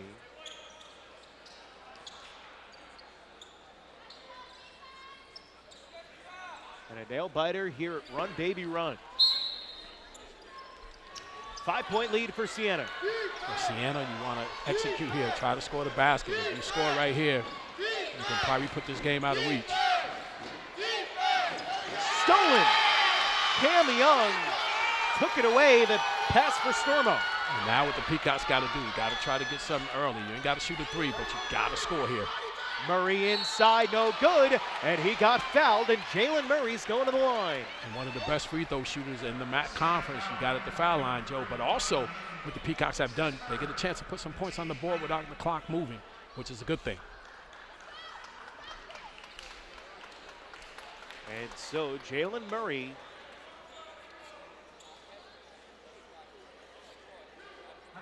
going to the line for two. 85% from the free throw line this season. Hits the first. 8 points on the day for Murray. As I mentioned, he's one of the best in the conference now, Joe. If they get a basket here, it's only a one-possession ball game. You don't have to foul. You just have to be solid defensively. Again, I said they cannot allow the Saints to score. Another basket. 2 for 2 for Juju. 3-point game. And now all the pressure is on the Saints to score the basketball. Siena scored 1 point over the last 3+ minutes on Thursday in their 1-point loss against Manhattan. And you mentioned, Joe, it's all about execution Coach Massarella wants. Let's see that high post pass. Phillips nearly gave it up. Shot. 5 to shoot, Stormo. Turn around, no good. Rebound. Peacock basketball with 41 to go. They're going to take another look to make sure. Perfect scenario, but this is an obvious call for the official. Clearly went off the Saints. Players right there. Good defense by the Peacocks, Joe. Now it's a one-possession ball game. If you're the Peacocks, you don't even have to worry about trying to get a three-pointer now, as well. You just want to get a solid shot, but also if you can run a three-point play and get a good look, either from Murray, Cardacey, anybody that can knock down the three, you want to give yourself a chance. But also what you're doing is giving the Saints a chance to win the ball game with the last possession. Sure. So let's play some devil's advocate here after we take a look at this replay and see Billups. It's close. It was either him or Young. So let's play devil's advocate here. Let's say St. Peter's doesn't go for the three. They get two, they're down 1, and there's 32 seconds left to pick a random time. How long do you wait before you foul if you're St. Peter's, or do you just try to do it immediately and give yourself the maximum amount of time possible? We try to probably foul immediately, give yourself the maximum amount of time, particularly if you're only down 3 points with 32 seconds left. You just gotta, and that looks like it went off, actually looks like it went off Billups more than Cam Young. And I think the officials will get it right. Let's take one more look at it. Watch here. This is good camera work right there. That right there. Go back, guys. Good camera work right here. Now watch the swipe. You're going all the way. Right here.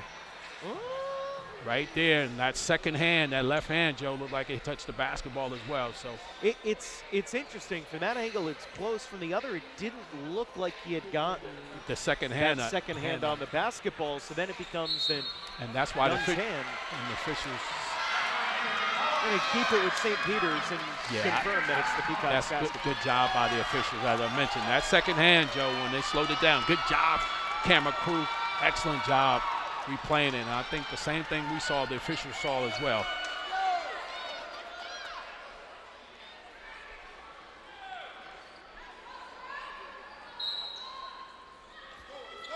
Three-point lead, Siena.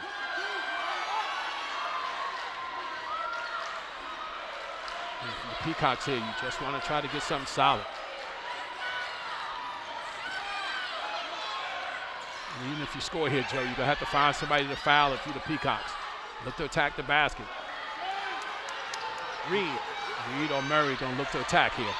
Murray Step back three for the tie, no good. Sadler the offensive rebound and a timeout taken by St. Peter's. Good job. Now, there's no time, no shot clock no more. So what you're going to have to do with the Peacocks, you got to get all your shooters in the game. You're going to see Dasher checking back in.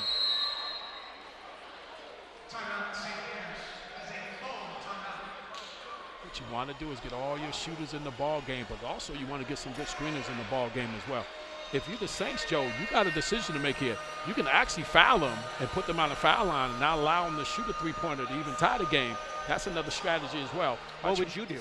Mary, I've been in this situation a couple of times as well. I did not foul and won the ball game, and I should have fouled and ended up losing the game going into overtime, allowing teams to shoot a three, as well. So if I'm the Peacocks here, you got to try to get something, a three-point shot. There's no other alternative. Or you can play the quick two-point game, score the basket, and then foul, Joe, and then put them on the foul line. It all depends what the Saints want to give up at this particular time. If the Saints say we're going to guard the three-point line, go ahead and attack off the bounce, get a quick timeout afterwards, or get a quick foul right away, put it down at the other end. Save your timeout. And if you get a timeout, you save your timeout after you foul them. You can call a timeout after a missed free throw and get it at half court. Only problem with that is St. Peter's has to foul twice to put Siena at the free throw line. They've only got 5 fouls in the half. Well, you can always foul when the ball is not in play as well. You can always foul right away and don't make it so obvious and pick up that 6th foul that you need and then foul right away, picking up the 7th foul as well. So there's strategy. But again, if you're the Peacocks, you may want to save your timeout, because if you get a chance to tie the ball game or win the ball game after you foul and you miss the free throw, you get the rebound, you can get it at half court.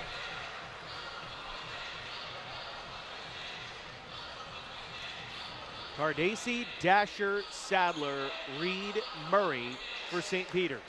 McCollum, Bear, Ely, Stormo, Billups for Siena. And if you're Siena, you got to guard the three-point line. But if you're the Peacocks, you can take the quick two. And now Siena's going to use a timeout. They've only got they've got 2 30s left. Yeah, but he's trying to see exactly what lineup they're running. Coach Massarillo trying to see what lineup or setup they have. And then he's going to make the adjustment here. Now, Brashear Mason may make an adjustment as well. He might call another play to it as well. Coach Carm, as they call him, Siena coach, want to see the matchups. You want to see the personnel out there and see exactly what formation they were in. And maybe because you watch a lot of film, they probably saw that formation before and say, hey, they're going to run this. If you coach Brashear Mason, you're going to say, hey, they took a timeout. Let's try something a little different. You can have the same setup, Joe, but now you can employ a different action out of the setup. Killian Gribben has checked in for Siena, so a little bit of an adjustment there with Jackson Stormo heading off to the bench, being replaced at this juncture.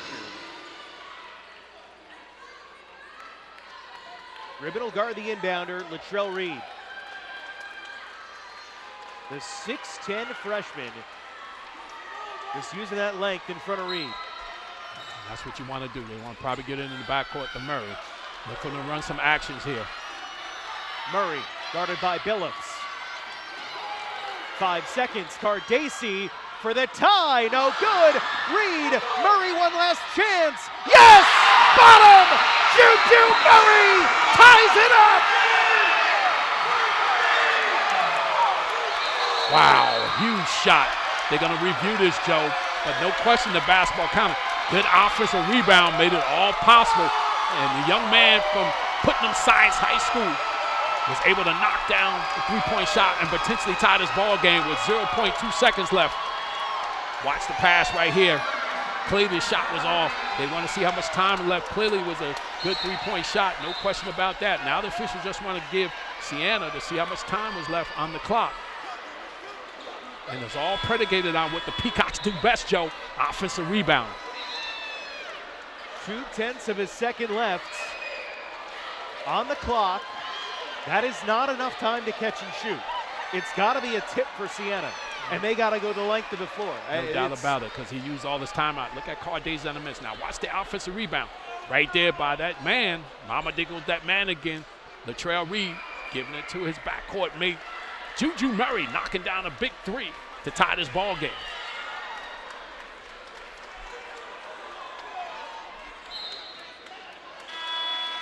overtime in Jersey City as Juju Murray ties it up with a big 3 in the second half.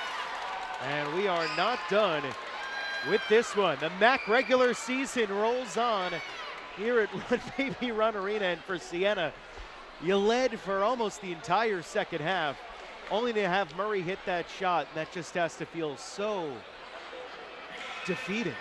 Well, not only that, particularly a team that lost 4 games in a row coming in, that can weigh on you heavily.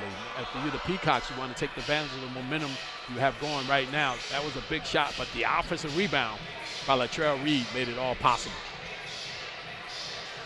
Unbelievable for St. Peter's. Meanwhile, across the river, Mount St. Mary's has come back to defeat Manhattan, so that's good news for Siena fans. Manhattan finishes the regular season at 10-10, and so that means Siena is not going to finish 6th, which is good news for the Saints. The tiebreaker situation then comes down between them, Quinnipiac, and Niagara, both of whom they split the regular season series with. But it'll be an interesting thing to see with those 2 games taking place later today, how things end up shaking out come next week. And you better believe, they're listening to us. Yeah, Siena can control its own destiny. I hope they're just getting ready for their own games and not paying attention to what well, you have saying. a 3:30 game, but 7 o'clock games, they're certainly listening to us. No, this is MAC basketball at the highest level. And watch the end of the half right here. Missed shot here by Cardesi. Watch Latrell Reed sneaks in. This is why you got to box out, Joe. Kicks to Juju Murray. He's been one of the most efficient three-point shooters in the MAC conference this year, able to knock down a big 3 to tie this ball game. Jackson Stormo and Mohamed Sow jumping center against each other to start overtime. 5 minutes on the clock. Peacocks looking to steal one against the Saints. Controlled by the Peacocks. Siena has lost 6 out of its last 8 games. 4 of those are 1-possession losses. 1 is an overtime loss, and then a blowout loss to Iona. This is just the same old story for the Saints as of late. Tight games.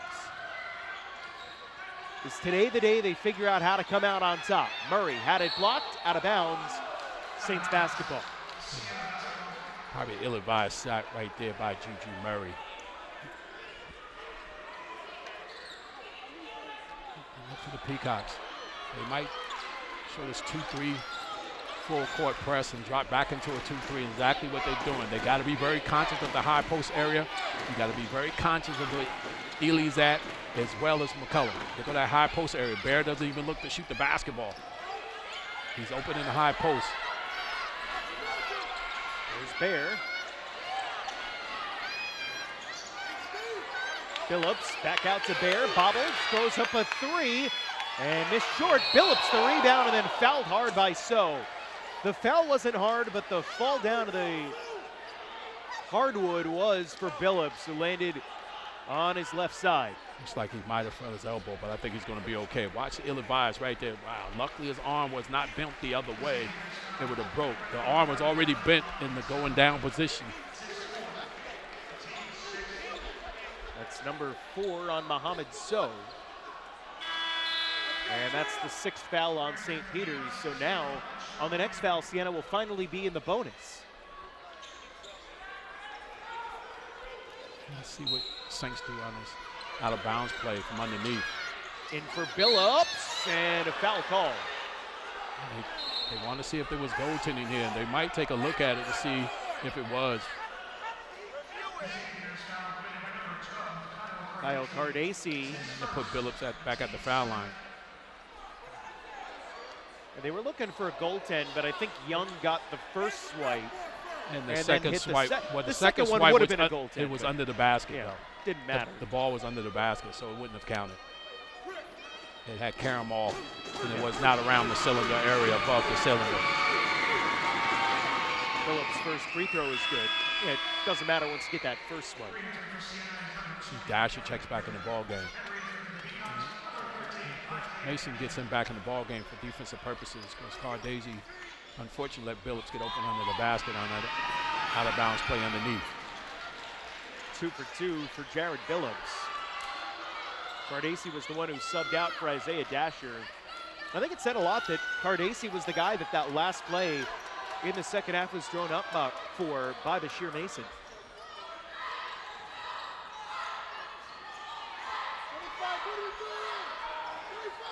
Dasher, catch and shoot. Billups the rebound. Good execution right there by the Peacocks. The shot just didn't go down, Joe.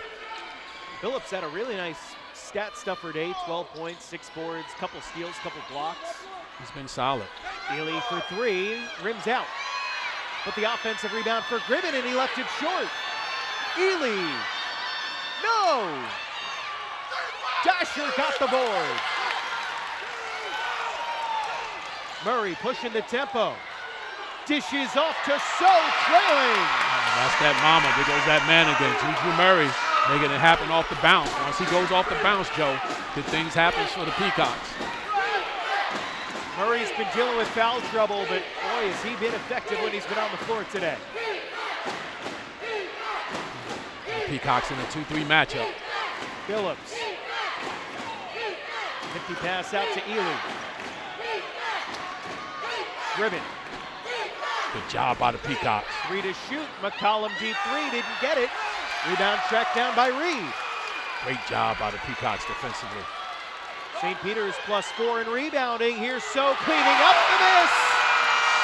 And that's St. Peter's with the lead. And that's what you do, Joe. Anytime your man rotate to try to block shots, who's ever guarding you, you get to the offensive glass, and exactly what So did.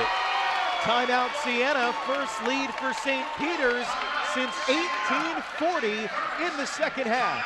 And we ain't talking about the year. Let's hope not. It's not a good year. And I tell you, good job, Peacocks, getting to the offensive glass. 3 Saints had rotated to block the shot by Murray, and So had enough presence of mind to get to the offensive glass. If you're Carmen Massarello here, you've got a team that's lost 4 straight.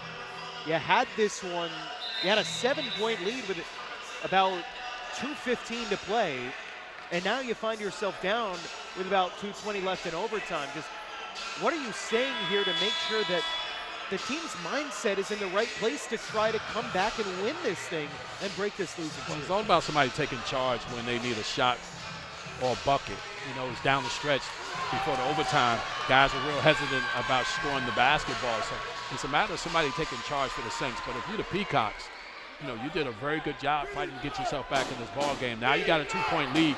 Peacocks bench is outscoring them 32-12. Watch Murray. Now watch So on the follow right there. And that's exactly what you got to do. But points off turnovers. Peacocks leading that 15-6, Joe. Andrew Platek is in. McCollum missed short. Billups the rebound, muscles in, and gets fouled and goes down hard again. Well, the physicality right there. Billups just was a grown man on that play. Took the basketball away from one of St. Peter's players and just tried to muscle it to the rim.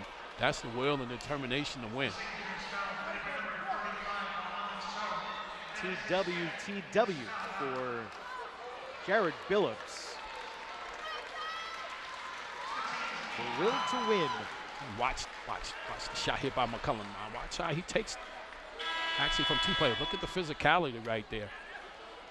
And if you're the Saints, or Saints fan, that's exactly what you want to see, that kind of play. Particularly 4-game losing streak. You're going to do anything you can to try to win this ball game. And sometimes just winning the game, Joe, gets you over that hump. 5th foul on Mohamed So he's fouled out with 2:10 left to go in OT. Billups up to 13 points. And the Peacocks going to play small ball here. So they're going to have Cam Young at 6'6", 6'7" as their center. And so what you're going to have to do if you're the Peacocks, you're going to have to gain rebound, but you're going to have the advantage on the offensive end. Look for the Peacocks to press up. Missed the second. I tell you, that could be the difference in the ball game. Now you have an odd number, Joe, which all likelihood would not put you in an overtime situation anymore. My, oh my. Peacocks by a point. Dasher. And it's going to stay with St. Pete's. And he probably should have kicked it out to Sadler as he's pointing to him. You know, there's a lot of traffic in there. Two people converge on the basketball. He probably should have hit Sadler. Watch the play right here. He probably has Sadler to his right. Yes, he did. Wide open to his right. And he's pointing at him. Murray takes it. Young, the offensive rebound. You don't have to rush here. You got time. You want to get a good shot here.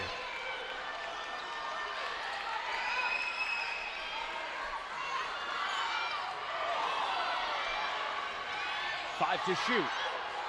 Sadler kept the dribble alive. Dasher got caught in deep. And a shot clock violation on St. Peter's. Oh, tough break for the Peacocks. Got to execute in those situations, Joe. Now you got to see how many timeouts you have left, because every possession is vital. I thought somebody on the floor might have called timeout to try to give himself an opportunity to get a shot off.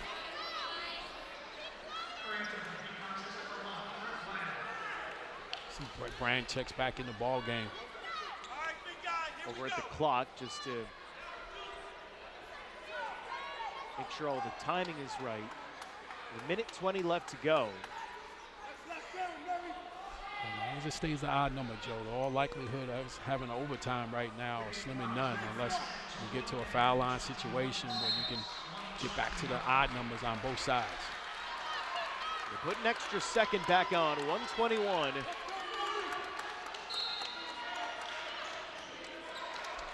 Left in OT. And Peacock's going to drop back into the 2-3 zone. They got to be very conscious of the high post area.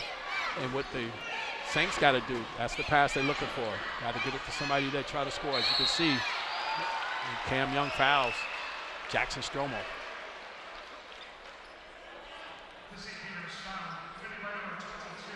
Third foul on Cam Young.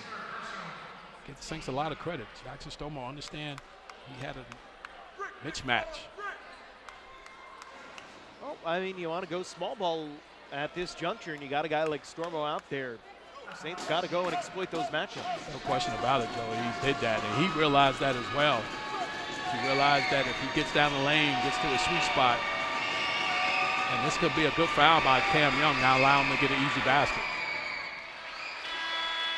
11 points today for Jackson Stormo. It's an offensive defense substitution for Coach Mason.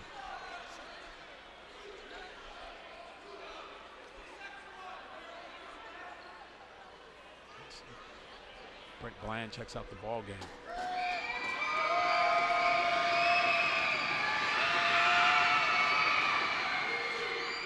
Two for two for Jackson Stormo. Those are two huge free throws to put Siena back in front. Got a minute and 8 seconds here. So we got plenty of time, both teams. It's all about executing down the stretch, Joe. It's all about taking care of the basketball. 72-71 into the front court. Timeout, St. Peter's. It's a good timeout by Coach Mason because he realized every possession is vital now. You're actually probably going to get the basketball back maybe one or two more times if you're St. Peter's.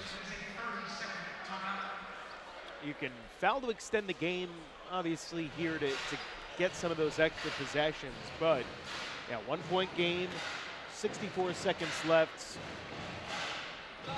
Who are you going to here? I mean, we've seen Murray obviously just hit the big shot at the end of the second half. You got to figure him, but maybe you're overthinking it, saying, well, Siena may be keen on him and could leave open for a more favorable matchup with somebody you want else. him to create something off the bounce. You know, he changes speeds very well, and he's basically unguardable off the bounce, especially if they switch on the ball screens.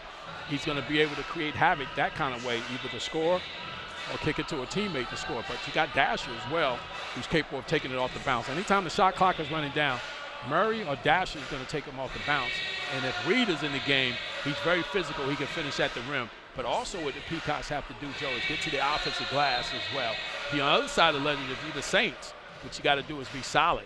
You can't allow them to get paint touches, and you just got to keep them off the offensive glass.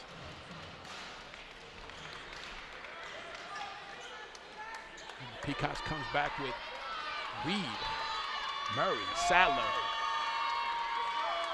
Young, as well as Dasher. Tipped by Ely and out of bounds. right into the Siena Saints radio crew of Emmanuel Barbari and Connor Fenlon. And they do a great job over there. Hey, man, it's all right. Well, they are fellow broadcasters, so give them a shout out as well. Let's see what Murray and the Peacocks do with this possession, Joe.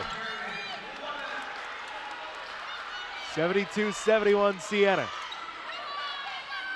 Dasher, step back, no.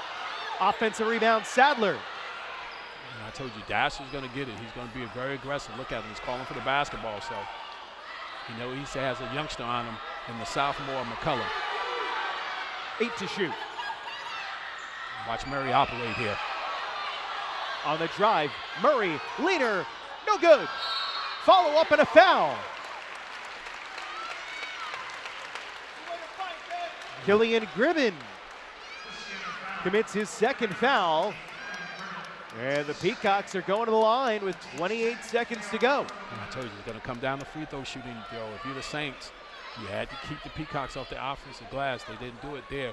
So let's see if it results in the Peacocks getting a 1-point lead. Watch Dasher.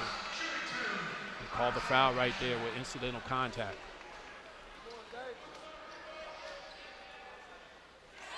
Gets the roll on the first. Isaiah Dasher has closed out some games this year for St. Peter's with some big late free throws. Substitution, offensive substitution right here. Brings back Stomo Jackson in the game for Bear and the Peacocks. And look for Bashir Mason. If he has another timeout, he may use it to try to get a defensive team in there. 2 for 2. And he's not going to use it. He's going to stay with it. He's going to push up full court. Both teams with 1 timeout remaining. Possession arrow favors Siena. It's an odd number, so we're going to have a winner and loser coming down here to see. And I thought Coach Massarella will call a timeout.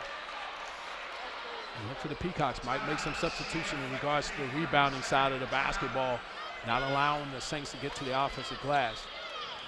And everything is going to go through. If you're the Saints, it's probably going to go through McCullum to try to create a Billups. Or if they get in his side, Jackson Stromo, as you see. The Peacocks are probably going to get some size in the game, particularly to keep them off the offensive glass.